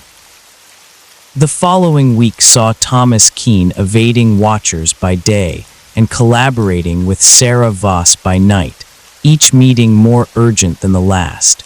They discovered references to the Saturn Files scattered in older CIA memos. Allegedly, it was an encrypted database that meticulously traced the money funneling to defense contractors, oil conglomerates, and political campaigns in the immediate weeks after the catastrophic event. If authentic, it would confirm the real motive behind the orchestrated false flag, indefinite war and profiteering. At a safe house borrowed from an old contact of Sarah's, they pored over these hints by lamplight. Among the digital shards was a location clue, a retired NSA facility on the outskirts of a southwestern desert, defunct but rumored to store old backups. "We find that offline archive," Sarah said. "We can copy the Saturn Files in raw form. That's the smoking gun." Keene nodded, though dread of infiltration weighed on him. Between them, they had minimal resources: a battered car, a few thousand in cash, and a handful of laptops. The watchers, on the other hand, had near-limitless means: drones, infiltration teams, access to every camera feed in the nation. But the Watchers didn't fully expect them to attempt to break in at a presumably abandoned facility, so maybe the element of surprise worked in their favor. Director Eldridge Shaw ramped up the clampdown. The official narrative shaped the public mind. A rogue ex-FBI analyst has unleashed foreign forged documents aimed at undermining national security. Many believed it, but a growing minority saw government overreach, especially after multiple suspicious accidents claimed the lives of other potential whistleblowers. People asked, if it's so false, why chase and kill so aggressively? In one instance, a known data archivist was found shot in his home, with the press labeling it a botched robbery, ignoring the data archivist's link to the leaked material. On social media, black dust soared. Some city squares erupted in protest, carrying signs that read, "We deserve the truth or stop killing our whistleblowers." The Watchers responded by intensifying arrests, calling them rioters. Keene tried to remain focused. He realized that if the Saturn files were real, it might show direct bank transfers from major corporate boards into the pockets of certain officials, all tied to legislation passing huge war budgets after the false flag. That would upend the entire post-attack establishment. "No wonder they're stopping at nothing," Sarah murmured. Securing fake IDs, they traveled cross-country by back roads. Each motel they used for a single night, paying cash. They dodged major highways, suspecting license plate readers. The Watchers likely guessed their aim was to expose more data, but might not know the exact target. Meanwhile, the tension between them soared. The climate was near police state. Newscasts repeated that the domestic terrorist Thomas Keene must be turned in. Civilians were promised big rewards for tips. Billboards with Keene's face popped up along highways. He wore a baseball cap and used tinted glasses, but each day was a dice roll, a near encounter. On a lonely stretch, a black SUV sped behind them. They recognized the pattern. Sarah swerved onto a side route, forging through a small farmland path. The Watchers gave chase. Shots rang out, blowing a tire. The car careened into a ditch. They scrambled out, hid among tall corn. The Watchers searched, but eventually gave up, presumably to avoid a big scene. This brush with violent capture left them rattled, but also more resolved. "We're obviously on the right track if they're that desperate," Sarah said, breath shaky.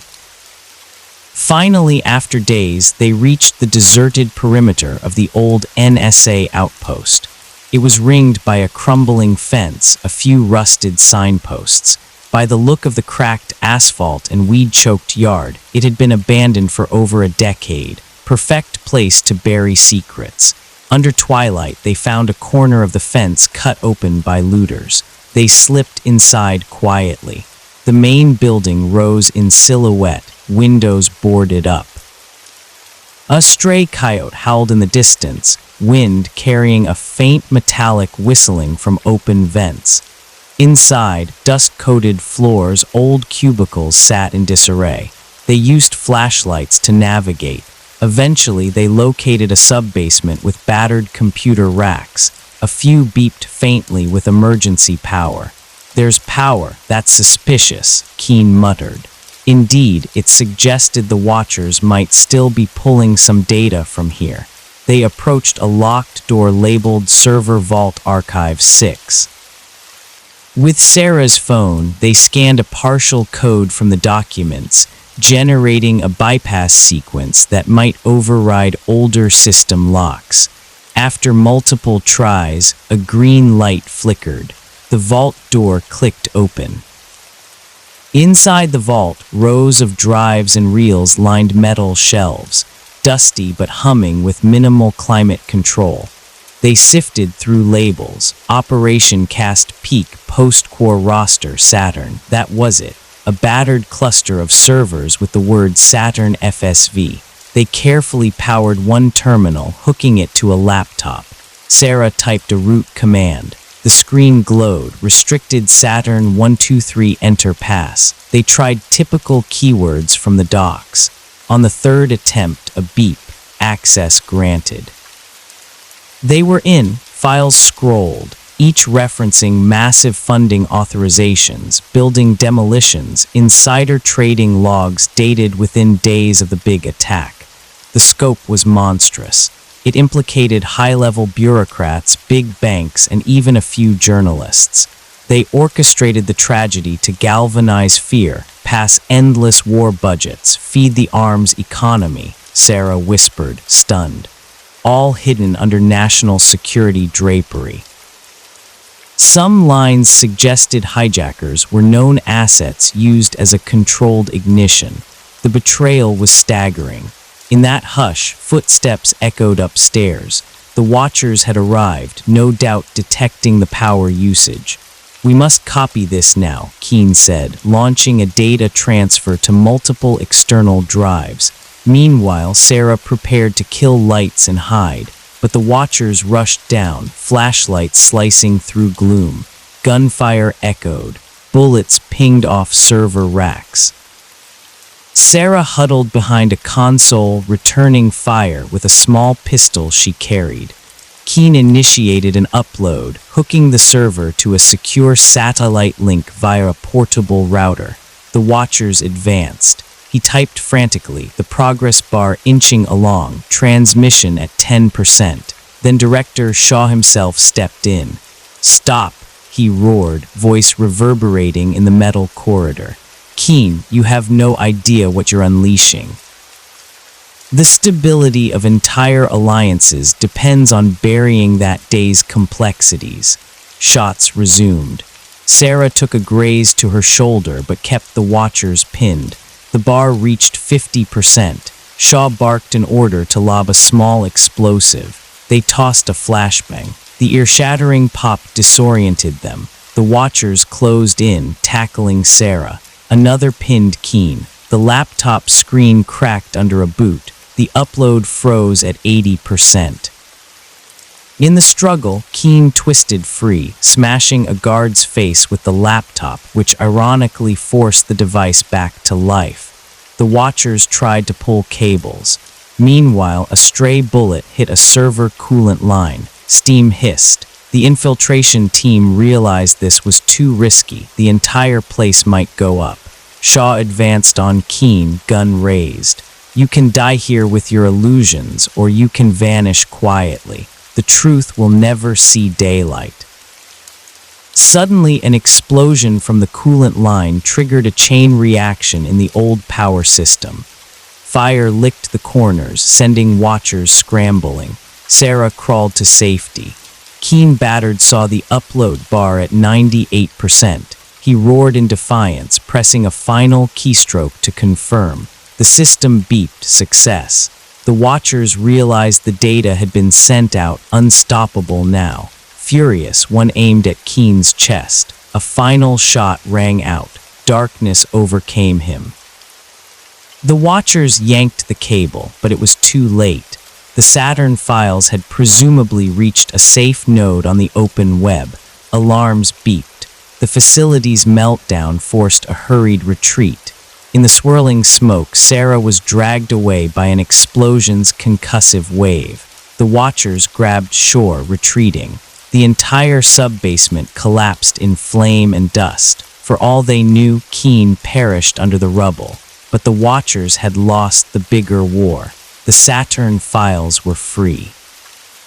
Within hours, a torrent of new evidence. The Saturn files flooded the internet. Anonymous activists, archivists, and journalists worldwide mirrored the data. Even as official agencies tried to block or discredit it, the story soared across social media, overshadowing government censorship efforts.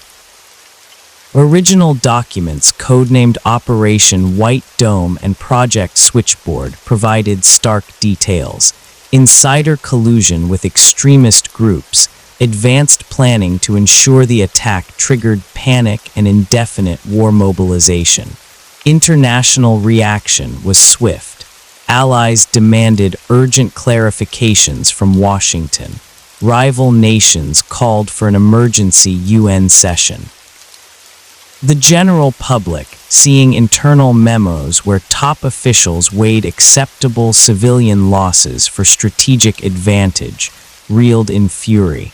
Large-scale protests ignited in multiple capitals.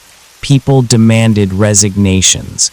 The entire intelligence apparatus faced the biggest crisis of legitimacy since the day it was formed. Meanwhile, the White House insisted the documents were tampered forgeries, but the mass of cross-verification was overwhelming. Anonymous data scientists validated digital signatures, timestamps, and usage logs consistent with 20-year-old records. Even some mid-level intelligence employees, shaken by the revelations, publicly confirmed the authenticity. Back home in the US, the meltdown was immediate. Rallies erupted outside major government buildings calling for arrests of those named in the files.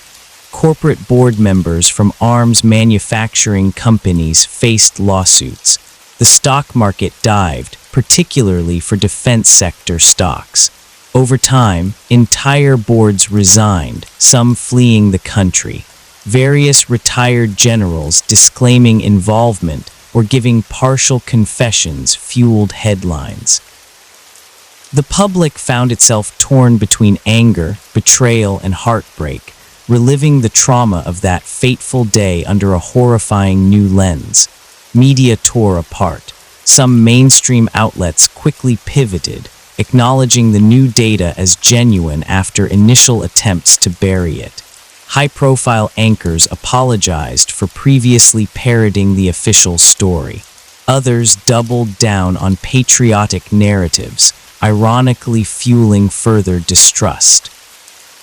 The swirl of disinformation versus actual data soared, but the raw evidence was too extensive to suppress. "You can't close the barn door after the horses fled," a commentator said. The entire architecture of post-attack policy is under question. Director Eldridge Shaw attempted a grand press conference to reassert authority, but the crowd drowned him in jeers. Calls for congressional hearings soared. In a last-chance effort, Shaw's office declared a national security emergency, urging martial law to keep order. That ironically only inflamed dissent. Certain states refused to cooperate. Over the next weeks, the old alignment of power began fracturing. Investigations launched from multiple angles, with newly emboldened lawmakers prosecuting those who orchestrated the post-attack expansions for personal gain. Sarah Voss emerged from the Southwestern fiasco, battered but alive. She revealed how watchers had infiltrated that abandoned NSA site, how Keene died a hero finalizing the upload. She published a moving column titled "One Man's Last Key Press," describing how in a swirl of gunfire, Keene completed the Saturn files transmission, ensuring no one could bury it. The piece went viral, shaping the public's view of Keene as a tragic whistleblower who gave everything for the truth. At the local level, families of 9/11 victims demanded new trials. The old official commissions were discredited. People realized entire reams of contradictory evidence had been sealed. Even the original investigators admitted they'd been misled or threatened. The emotional toll soared once more. Many felt as though they'd been lied to for decades about the biggest national tragedy. A wave of introspection overcame the country.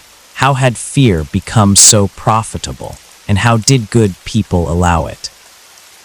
Internationally, alliances that had supported the war on terror felt betrayed. Some withdrew forces from contested regions. Others launched their own parliamentary investigations, suspecting shared complicity. The world order that was shaped after the attack started crumbling, replaced by an uncertain future. Some dared to hope it meant a less militarized approach. Others worried that new extremist groups might exploit the chaos. In the midst of all this, rumors circulated that Thomas Keene might still be alive, sightings in some far-off places. Yet no concrete proof existed. Official statements considered him presumed deceased. If he survived, he might have chosen the anonymity of an unknown identity, having done what he set out to do. 6 months later, a massive Senate hearing convened. Top officials were subpoenaed. The public watched enthralled as ex-generals, ex-CEOs, and ex-administration figures from 20 years prior faced grilling. Some invoked national security, others pled the fifth, while a few confessed partial roles. Indictments followed, though not all ended in convictions. The system was too vast, too intricately rigged, yet the symbolic effect was undeniable. Never again would the official story be accepted unchallenged. At the same time, Sarah Voss launched an independent media platform broadcasting daily updates on the false skis inquiry. People from across the spectrum contributed testimonies, documents, or personal stories of how they'd suspected hush-ups. Freed from blacklists, she soared as a public figure, championing the cause of government accountability. A year after the Saturn Files meltdown, a new memorial was erected near the site of the original 9/11 tragedy. A statue depicting a single figure pressing a key, a reflection of Keene's final act. The inscription read, "They took truth from us in the shadows. You brought it back in the light." Visitors left flowers, some seeking solace that the realm of power had at least partially been unmasked. Epilogue: in a quiet coastal town, a fisherman swore he recognized a man from a circulated photo. Older, hair bleached by salt and sun, eyes weighed with sadness. The man told him he used to work for the government, but no more. He spoke of illusions and the cost of unveiling them. Then he vanished at sunrise, leaving only a single battered flash drive behind. If it was Thomas Keene, he apparently chose a wandering fate, letting the world handle the legacy of his bombshell leak. Public trust in large institutions remained shaken. Some remained furious, others hopeful that a new transparency might arise. In the corners of the internet, conspiracy watchers debate if the watchers still exist, planning new false flags. But for now, the greatest deception in modern times has been laid bare. The name Black Dust stands as a testament to the unstoppable power of truth once it's unleashed. In the hush that follows, the final note, they used fear to shape the world. But one day, fear lost.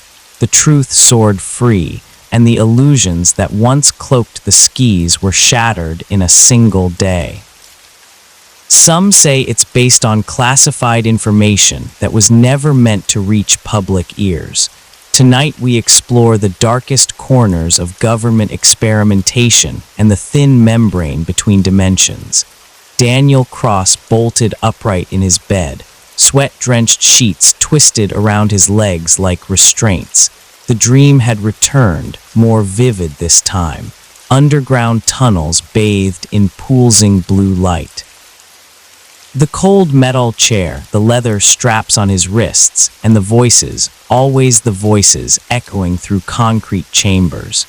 Subject 17 demonstrates exceptional receptivity, increased neural amplitude by 30%.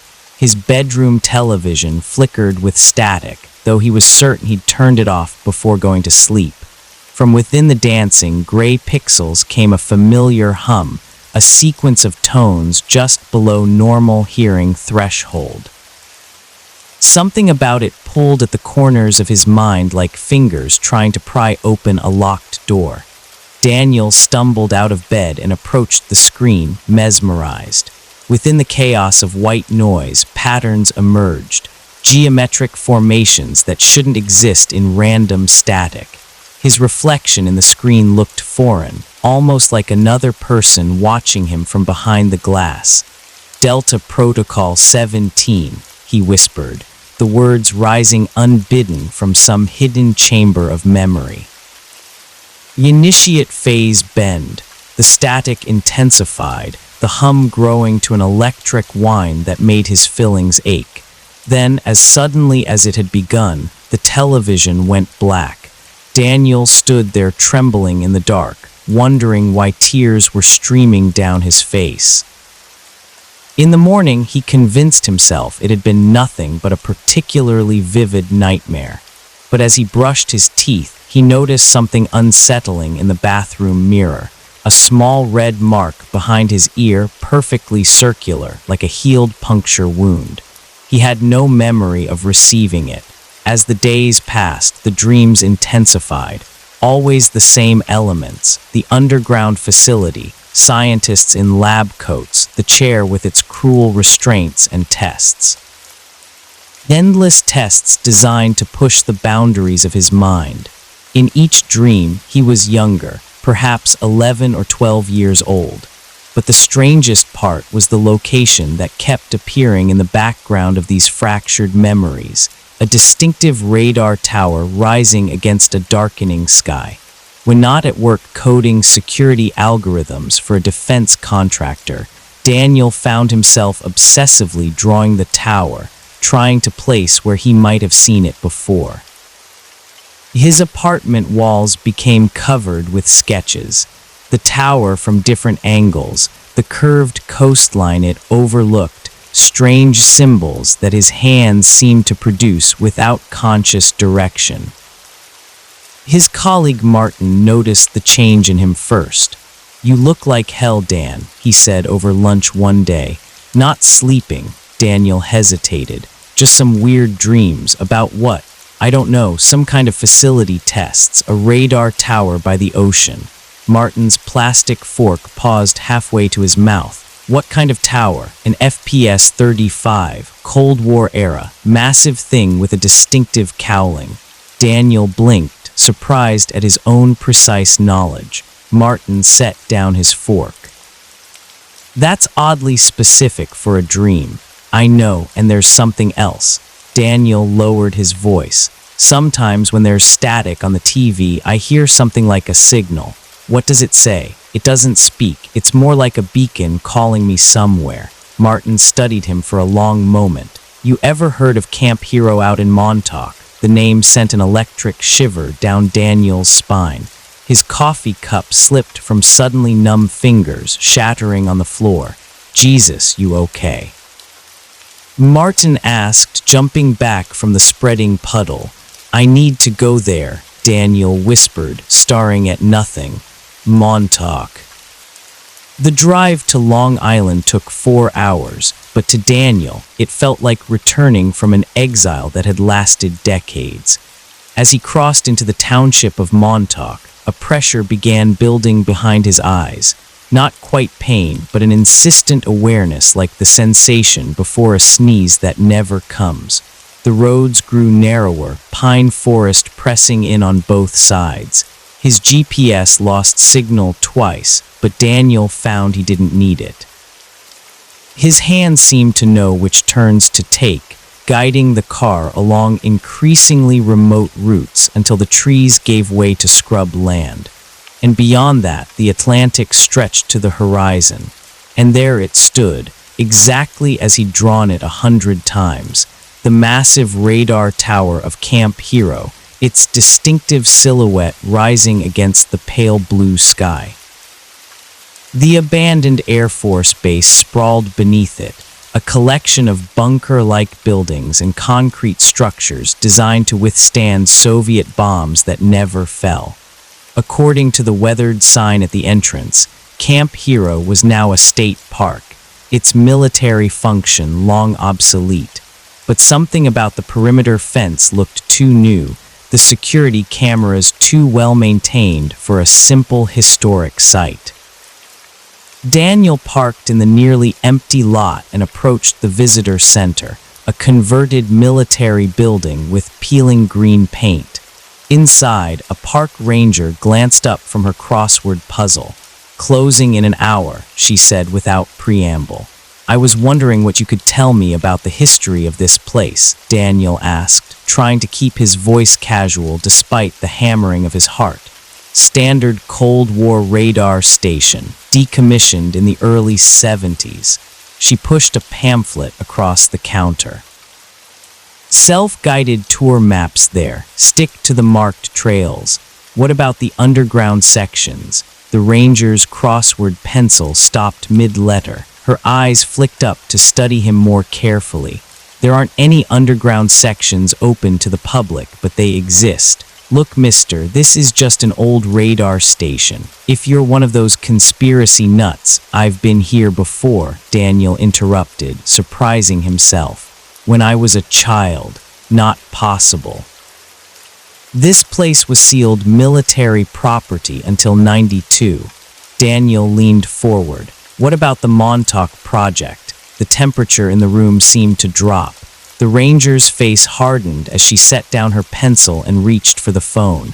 "Park's closing early today. You need to leave. I just have a few questions now," she said, her finger hovering over the keypad. "Or I call security." Daniel retreated to his car, the pamphlet clutched in his hand. As he pulled out of the parking lot, he noticed a black SUV with government plates turning in. The man in the passenger seat photographed his license plate as they passed. Instead of leaving, Daniel drove to the public beach adjacent to the former base. From there, he followed a trail that hugged the dramatic bluffs overlooking the Atlantic. The radar tower remained visible above the tree line, seeming to watch him as he walked. When he reached a chain-link fence marking the base's boundary, Daniel felt a strange duality, his conscious mind seeing it for the first time, while something deeper recognized every rust spot and bent link.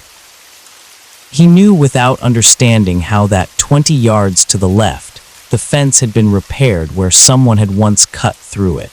Sure enough, when he checked, there was a section of newer fencing exactly where he'd expected. As the sun began its descent toward the horizon, Daniel found a secluded spot where the bluff had partially collapsed, creating a natural path down to a narrow strip of beach. The base's concrete seawall extended here, covered in graffiti and eroded by decades of salt spray. He ran his hand along the rough surface until his fingers caught on something, a small recess containing what appeared to be a rusted electrical box. Without hesitation, Daniel entered a sequence of numbers, 8135. Nothing happened. He tried again with 8315, and then finally 8153. A deep mechanical groan emanated from within the wall. A section of concrete, expertly disguised as part of the seawall, shifted inward by several inches. Daniel pushed, and it swung open on hidden hinges to reveal a dark passage leading into the earth. The smell that wafted out was a complex mixture of mildew, ozone, and something chemical that triggered an intense wave of déjà vu. Daniel switched on his phone's flashlight and stepped inside. The passage sloped downward, concrete walls giving way to rough-hewn stone that glistened with moisture. Daniel moved cautiously, guided more by buried memory than by sight. After about 50 yards, the tunnel opened into a larger space, what appeared to be an abandoned maintenance room filled with rusted equipment and collapsed shelving. But Daniel knew this wasn't its original purpose. He directed his light toward the far wall, where a heavy metal door hung partially ajar. Beyond it lay darkness so absolute it seemed to swallow his flashlight beam. As he approached the threshold, a wave of dizziness overcame him. Fractured images flashed through his mind. Children in hospital gowns, scientists with clipboards, a massive chair surrounded by electronic equipment, and always the tests. Focus on the light, Daniel. Tell us what you see through the gateway. His phone slipped from suddenly nerveless fingers, clattering to the floor as Daniel collapsed. The last thing he saw before consciousness fled was a symbol scratched into the metal door, a triangle intersecting with a perfect circle. When he awoke, Daniel was lying on the beach, waves lapping at his feet. The sun had set and stars glittered in the darkening sky. His clothes were soaked with seawater, though he had no memory of entering the ocean. His phone was gone, and most disturbing of all, the entrance in the seawall had vanished. Not just closed, but seemingly never there at all. Daniel stumbled to his feet, disoriented.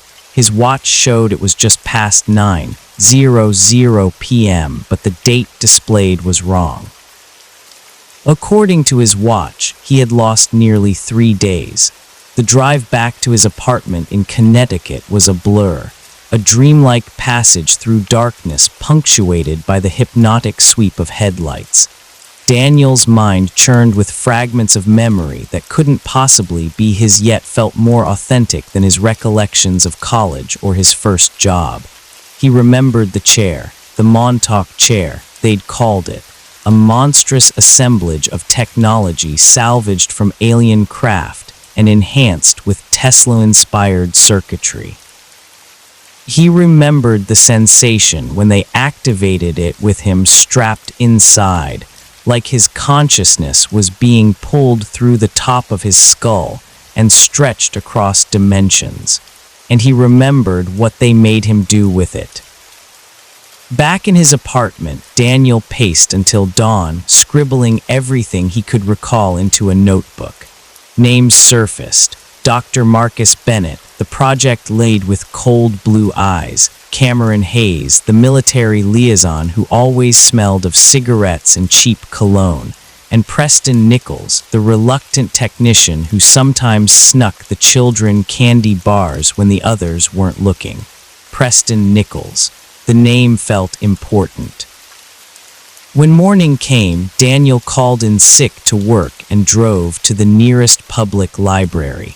The librarian gave him an odd look when he asked if they had anything on the Montauk project, but directed him to their small collection of conspiracy literature.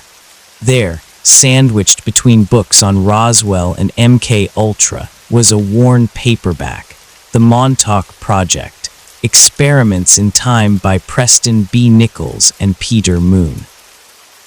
Daniel's hands trembled as he flipped through pages describing exactly what he'd been remembering. The secret installation at Camp Hero, the psychic experiments, the MTOK chair, even the alleged success in manipulating the fabric of time and space. According to Nichols, the Montauk Project was the continuation of the Philadelphia experiment, another rumored government program that supposedly made a naval destroyer, the USS Eldridge, temporarily invisible and teleported it from Philadelphia to Norfolk, Virginia in 1943. The book claimed the Montauk Project had been shuttered after an incident in 1983 when a monstrous manifestation dubbed the Beast had been psychically pulled through a dimensional gateway. The creature had wreaked havoc before the power was cut and the project abandoned. But Daniel knew this wasn't entirely true. The project hadn't ended. It had evolved. The techniques refined at Montauk had been incorporated into other programs, dispersed across multiple sites to ensure no single failure could expose the entire operation. Back at his apartment, Daniel found himself standing before his closet, staring at a locked metal box on the top shelf.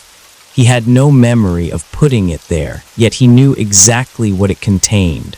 The key was taped underneath his dresser, precisely where some part of him expected it to be. Inside the box was a U.S. bank safety deposit key.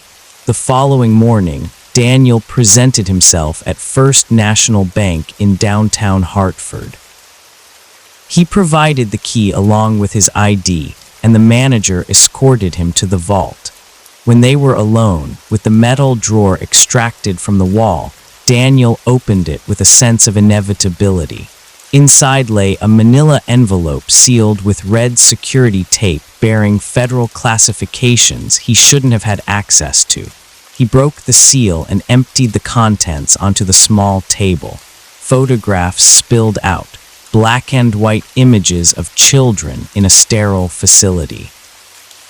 In several, Daniel recognized his younger self, perhaps 10 years old, wired to various machines.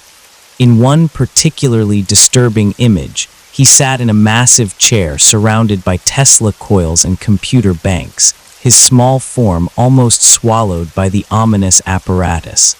There were documents, too, partial research notes, diagrams of the Montauk chair annotated with equations that made his eyes hurt to look at, and a map of Camp Hero with underground sections marked in red.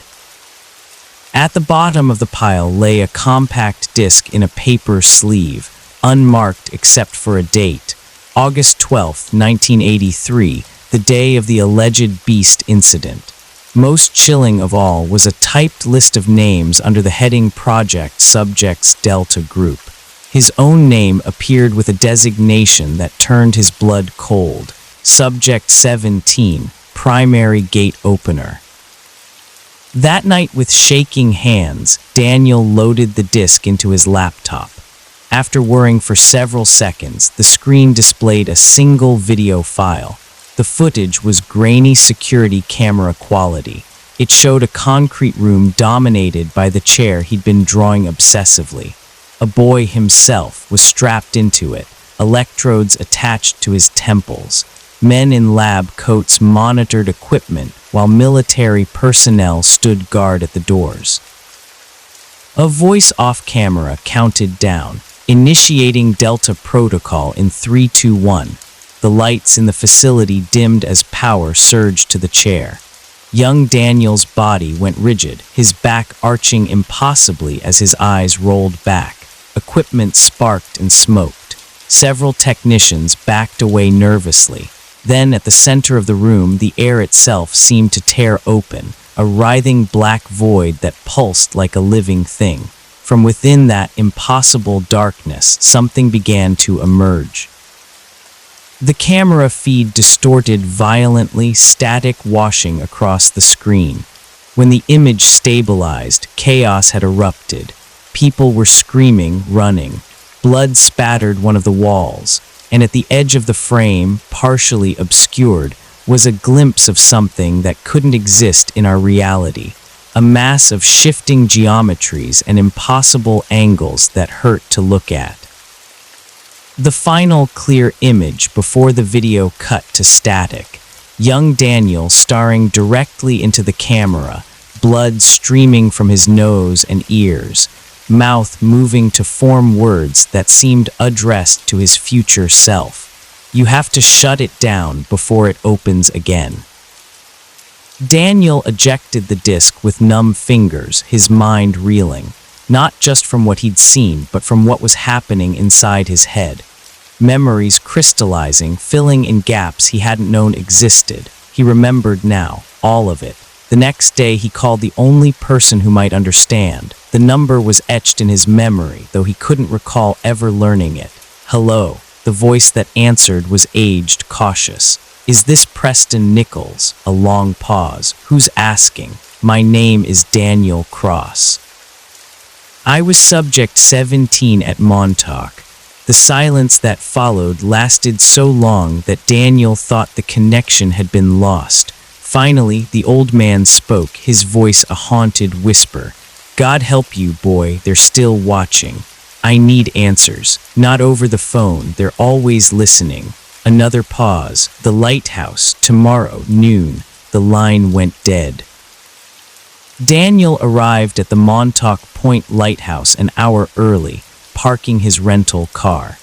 He'd abandoned his own vehicle, suddenly paranoid about tracking devices in the tourist lot. The historic lighthouse stood tall against a sky heavy with approaching storm clouds. Its red and white stripes a cheerful contrast to the grim purpose of his visit. He spotted Nichols immediately, a heavy-set older man in a worn fisherman's jacket sitting alone on a bench overlooking the Atlantic. As Daniel approached, Nichols didn't turn but spoke as if continuing a conversation already in progress. They told us we were serving our country, advancing human potential, opening frontiers. What a load of horse shit. Daniel sat beside him. You were there, you helped them, and I've spent 40 years trying to make up for it. Nichols finally turned to look at him, his weathered face a map of regret. Jesus, you grew up. Last time I saw you, you were just a skinny kid with too much power in your head. What did they do to me? Nichols sighed, reaching into his pocket for a pack of cigarettes. His hands trembled slightly as he lit one. You were special, even among the sensitives. Most of the children could receive impressions, maybe move small objects, but you could create doorways. Doorways to where? That was the question, wasn't it? At first, they were just focused on remote viewing, psychically observing distant locations. Then they realized some of you kids could not just see, but reach. And you, Daniel, you could open gates that others could step through. The old man took a long drag from his cigarette. They started small, different rooms in the facility, then different points in time, just minutes at first, then hours, then years. By 82, they had you opening doorways to other places entirely. The beast, Daniel said quietly. Nichols' face went ashen. You remember, I found a recording. Then you know what happened. What came through wasn't from another place on Earth, not even from another time. It was from somewhere else, somewhere that operates under different physical laws. Nichols stubbed out his cigarette with more force than necessary. We lost 16 people that day before they cut the power, and the thing, it didn't die. It just folded back into dimensions we can't perceive. Daniel's head throbbed with half-formed memories. They shut it down after that.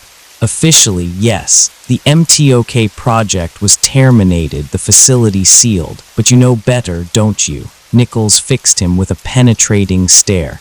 They just went deeper underground, compartmentalized. The work continued. But I don't remember anything after that day. I have a whole life. School, college, my job. Artificial memories. Very sophisticated. The best MK Ultra techniques combined with targeted chemical therapy. They built you a new identity brick by brick. Nichols glanced around nervously. The question is, why are you remembering now? The programming doesn't just break down on its own. Before Daniel could respond, his vision split like a double exposure photograph. Overlaid on the present scene was another image, the same lighthouse but under clear blue skies, with Nichols wearing different clothes. Happening again, Nichols was saying, his voice echoing strangely as the two realities flickered and merged. The temporal distortions are getting worse. Daniel gripped the bench, nauseated by the visual discord. What's happening to me? Time is bleeding through. Your connection to the MTOK chair never fully severed. It just went dormant. Nichols leaned closer, his face shifting subtly between older and younger versions of himself. Listen carefully. There's an access point they never sealed. Bunker 14 near the old power station. The equipment is still there. You need to. The world around them rippled like disturbed water. The crushing pressure built inside Daniel's skull as reality itself seemed to stutter. When it stabilized, Nichols was gone. In his place sat a teenage boy with a familiar face. Nichols, 50 years younger, wearing a Camp Hero security badge.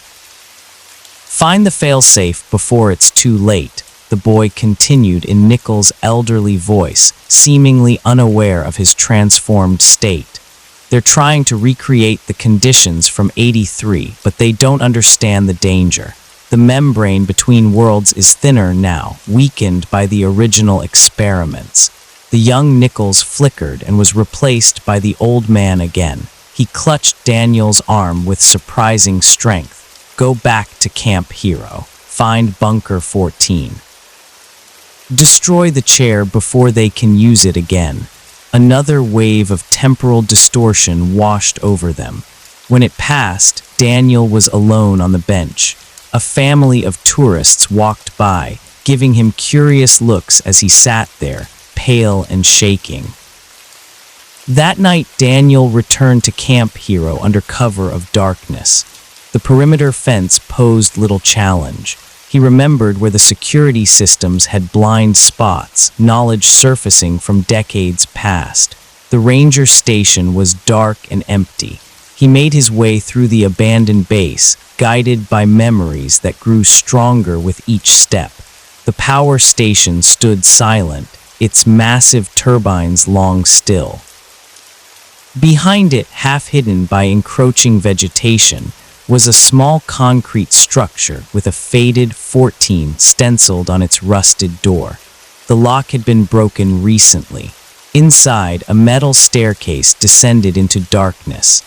Daniel followed it down, the beam of his flashlight illuminating walls that transitioned from concrete to natural bedrock. The air grew colder, charged with an electrical scent that made the hairs on his arms stand up.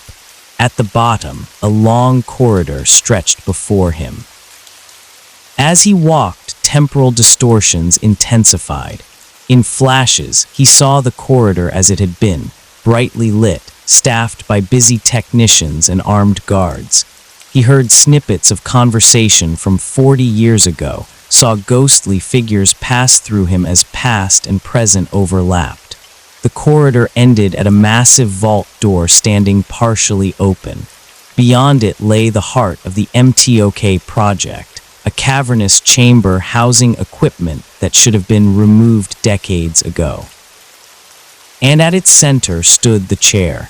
Even inactive, it radiated a sense of wrongness, a technology that should not exist, built from principles science had yet to discover. Surrounding it were banks of computers and equipment in various states of repair. Some appeared anciently obsolete, others looked surprisingly modern. Most disturbing of all were the signs of recent activity. Fresh cables ran to newly installed equipment, toolboxes lay open on workbenches, and a whiteboard was covered with complex equations and a countdown schedule. According to the board, whatever they were planning would happen tomorrow night. As Daniel approached the chair, his consciousness began to splinter. He was simultaneously his present self and his child self, experiencing both timelines at once. In one reality, he stood before the dormant machine as an adult. In the other, he was strapped into it as technicians calibrated its settings. "Good morning, Daniel," said a voice from both past and present. "We've been waiting for you to return." Daniel turned to find Dr. Bennett stepping from the shadows. Older now, his hair silver instead of brown, but with the same cold blue eyes. "You," Daniel whispered, "you're still running this. Did you think we'd abandon the most important scientific breakthrough in human history?" Bennett circled him slowly. "Especially after what you showed us was possible. You need to shut this down. You don't understand what you're doing. On the contrary, we understand far better now." Bennett gestured to the upgraded equipment. "We've spent 40 years refining the technology, studying the data from the original experiments. The incident in 83 was a momentary setback. 16 people died. Progress requires sacrifice." Bennett's voice hardened. "And now you've returned exactly as our models predicted. The prodigal son drawn back at precisely the right moment." Daniel backed away, moving toward the chair. "I came to destroy it. You came because you're still connected to it." Because on a quantum level, you've never left that chair. Bennett nodded to someone behind Daniel. Your memories, your independent life, they were never real, just a holding pattern while your mind matured into what we needed. Too late, Daniel sensed movement behind him. A sharp pain blossomed in his neck as a hypodermic needle sank into his flesh. The room tilted sideways as the sedative took hold. "Welcome home, Subject 17, Bennett said as darkness closed in. "Tomorrow you'll help us open the ultimate doorway." Daniel awoke strapped to the chair, electrodes attached to his temples and chest. The bunker hummed with power, banks of equipment manned by technicians in white lab coats. Armed guards stood at attention along the walls. His mind felt clearer than it had in days. The chemical fog of suppressed memories finally lifted. He remembered everything now. His childhood, the tests, the growing fear among the scientists as they realized what they'd discovered, and most of all, the true nature of what had come through the gate in 1983. Dr. Bennett approached, clipboard in hand. "Consciousness has returned. Excellent. We have limited time before the window aligns." "You can't do this," Daniel said, straining against his restraints. "You saw what happened last time. A miscalculation." The entity was unstable in our dimensional framework. Bennett checked readings on a nearby monitor.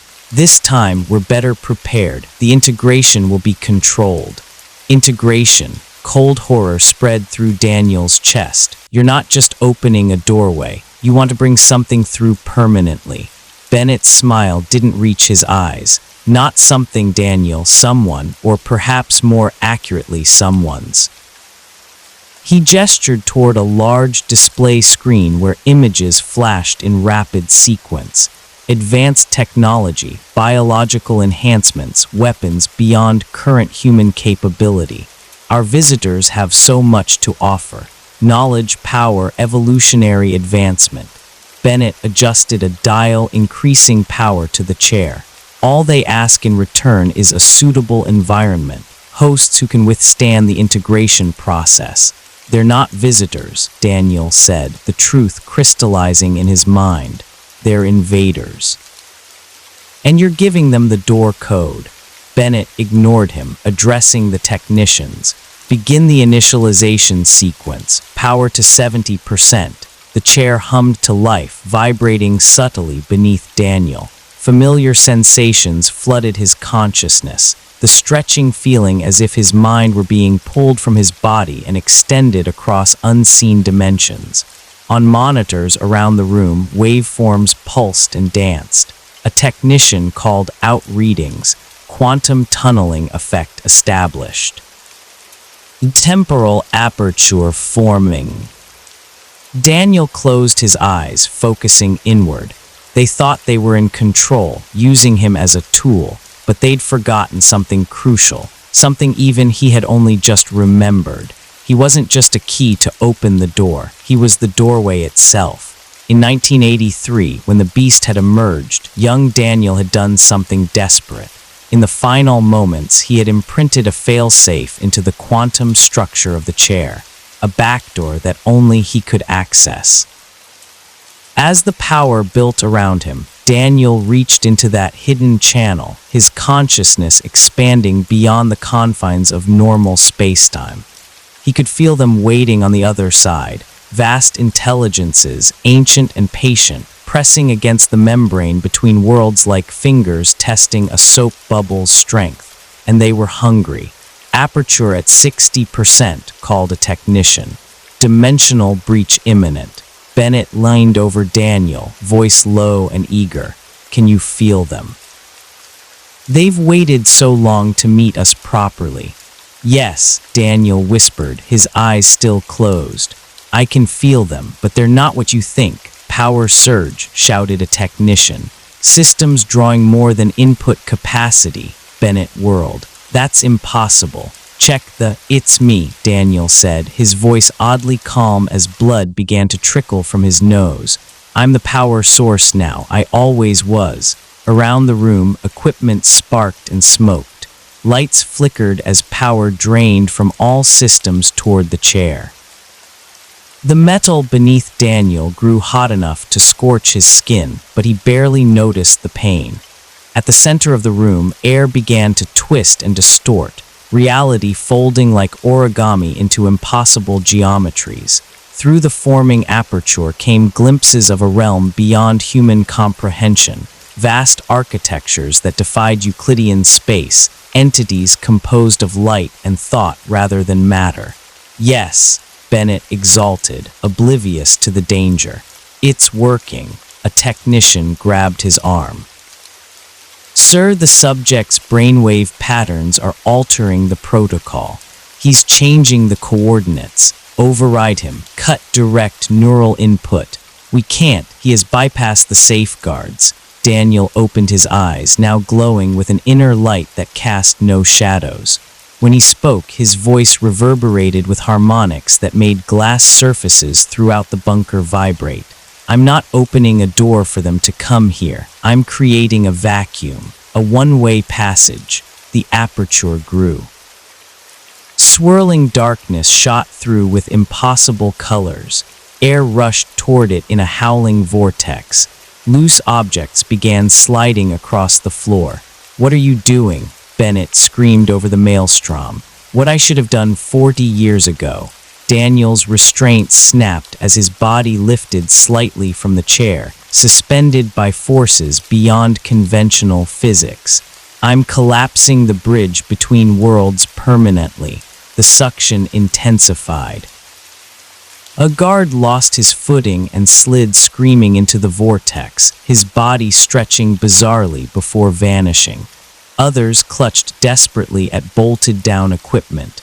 You'll destroy everything. Bennett clawed his way toward a control panel. Only the infection, Daniel replied. The chair, the technology, the knowledge, everything that came through, everything that doesn't belong in our reality. With a sound like the universe tearing, the aperture expanded to engulf the chair itself. Metal warped and stretched as it was pulled into the void. Equipment imploded, circuitry unraveling at the atomic level as fundamental forces rewrote themselves around the collapsing gateway.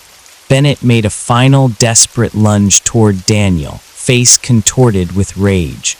We were so close. As the doctor's fingers brushed his arm, Daniel felt a moment of genuine pity.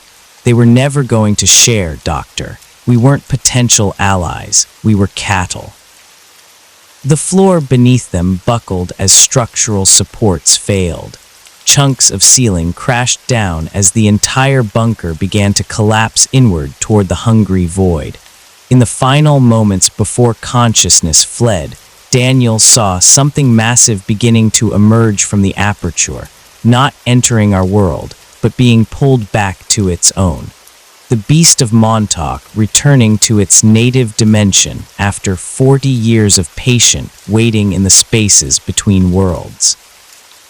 Its vast form registered in his human perception only as impressions, countless eyes, geometries that hurt to comprehend, and a telepathic voice that bypassed his ears to resonate directly in his mind. You have closed the way, but there are other doors, other keys. As darkness claimed him, Daniel directed one final surge of power into the collapsing gateway, sealing it with his consciousness as the lock. Daniel awoke to the rhythmic beeping of hospital monitors. Sunlight streamed through Venetian blinds, casting striped shadows across starched white sheets. His body felt lean, every movement requiring conscious effort. A nurse noticed he was awake and summoned a doctor, a kindly-faced woman who explained he had been found unconscious on the beach near Montauk Point, severely dehydrated and suffering from exposure. He had been in a coma for 6 days. When she asked what had happened to him, Daniel claimed not to remember. 3 days later, he checked himself out against medical advice. His apartment, when he returned to it, had been searched with professional thoroughness. Nothing obviously disturbed, but he could feel the intrusion like a psychic fingerprint on every surface. His computer was gone. So were his notebooks filled with memories and sketches. In their place sat a slim manila folder containing a single document, a government position offer with the Department of Energy at a salary triple his current one. The message was clear: forget what happened, take the money, live a comfortable life under watchful eyes. Daniel burned the offer and set to work. Over the next week, he purchased equipment from various sources. A high-end laptop paid for in cash, specialized broadcasting gear from hobbyist shops, components that could be assembled into a transmission system powerful enough to reach audiences beyond normal channels. In a cheap motel room paid for under a false name, he connected the final wires and activated the system. The setup was crude but effective, capable of piggybacking on existing broadcast networks and digital platforms, inserting his message into the stream of constant information that flowed through modern society. Daniel positioned himself before the camera and began recording. My name is Daniel Cross. Until recently, I was Subject 17 of a classified government program known as the MTOK Project. What I'm about to tell you sounds like fiction. I wish it were. But Montauk wasn't some urban legend. It wasn't a conspiracy theory. It is real. In the late 1970s and early 1980s at the decommissioned Camp Hero Air Force Base in Montauk, New York, the government conducted experiments in mind control, teleportation, and dimensional manipulation. They used children with psychic abilities. I was one of those children. They discovered that the human mind, properly augmented and focused through what they called the Montauk chair, could do more than just bend spoons or read thoughts. It could tear holes in the fabric of reality itself. Through these experiments, contact was made with entities from beyond our dimension. The scientists thought they were communicating with advanced beings who would share knowledge and technology. They didn't understand what they were really dealing with. These entities, I don't know what to call them except perhaps predators. They wanted access to our world, not to share, not to help, but to colonize, to consume. They found willing collaborators among power-hungry men who didn't understand what they were inviting in. In 1983, there was an incident. Something came through partially. We called it the Beast. 16 people died officially. The project was supposedly shut down, but it never truly ended. They just went deeper underground, fragmented the research across multiple black sites. Last week, they tried again. They brought me back, their most successful gate opener, to create a permanent doorway between dimensions. But I collapsed the gateway instead, destroying the Montauk chair and sealing the breach. Daniel paused, wiping blood that had begun to trickle from his nose. I don't know how long I have before they find me. The entities can't come through directly anymore, but their influence remains. They've compromised people in positions of power, not through some sci-fi body snatching, but through whispered promises, glimpses of knowledge no human was meant to possess. The technology created at Montauk still exists in fragmented form. The research continues under different code names, different facilities. Watch for signs, unusual military installations, clusters of missing children with unusual abilities, weather anomalies that defy explanation. These are the fingerprints of operations continuing what Montauk began. I'm uploading documentation with this broadcast, images, partial research notes, coordinates of suspected continuation sites. I've hidden additional evidence in secure locations that will be released automatically if anything happens to me. Trust your instincts. If something feels wrong, fundamentally wrong, in a way you can't explain, pay attention to that feeling. The membrane between worlds has been weakened. Sometimes things slip through, even without a gate as large as the one they try to create. They made us forget, but memory is a dangerous thing. Daniel leaned closer to the camera, his eyes haunted but determined, especially when it remembers the future. The recording ended there. Daniel uploaded it along with scanned copies of the documents he'd recovered. He used specialized distribution protocols to seed the files across countless servers worldwide, too dispersed to be completely erased, too widespread to be dismissed as the ravings of a single disturbed individual. As the final upload completed, his laptop screen flickered with static. From within the electronic noise, patterns emerged. The same signal that had called to him from his television weeks ago. But this time, Daniel recognized it for what it was, a beacon, not from them, but from others like him. Children of Montauk awakening to their suppressed memories, reaching out across the digital void. He wasn't alone. Daniel closed the laptop and packed his few remaining possessions. Through the thin motel curtains, he could see two black SUVs pulling into the parking lot.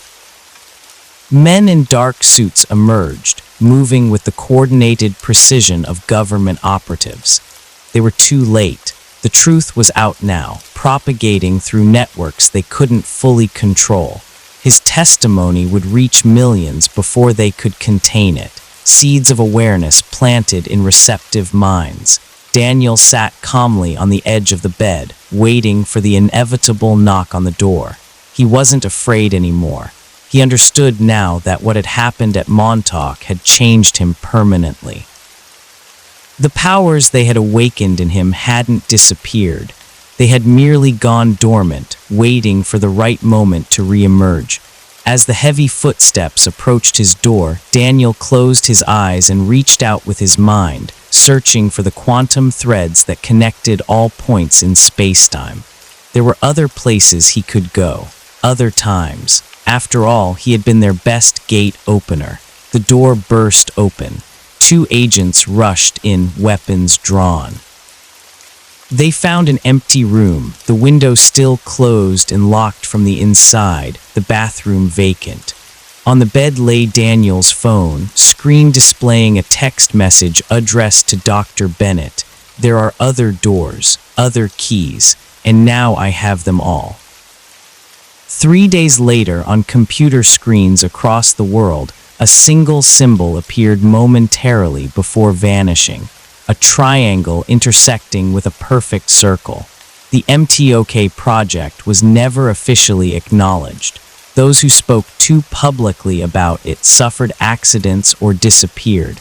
The broadcast was discredited, its evidence dismissed as elaborate hoaxes. But something had changed. People began to notice things they'd overlooked before. Children reported strange dreams of underground facilities and tests. Researchers documented unexplained temporal anomalies near certain government installations. And occasionally, in the white noise between radio stations or in the static of untuned televisions, listeners reported hearing a voice just on the edge of comprehension repeating the same warning. They made us forget. But memory is a dangerous thing, especially when it remembers the future.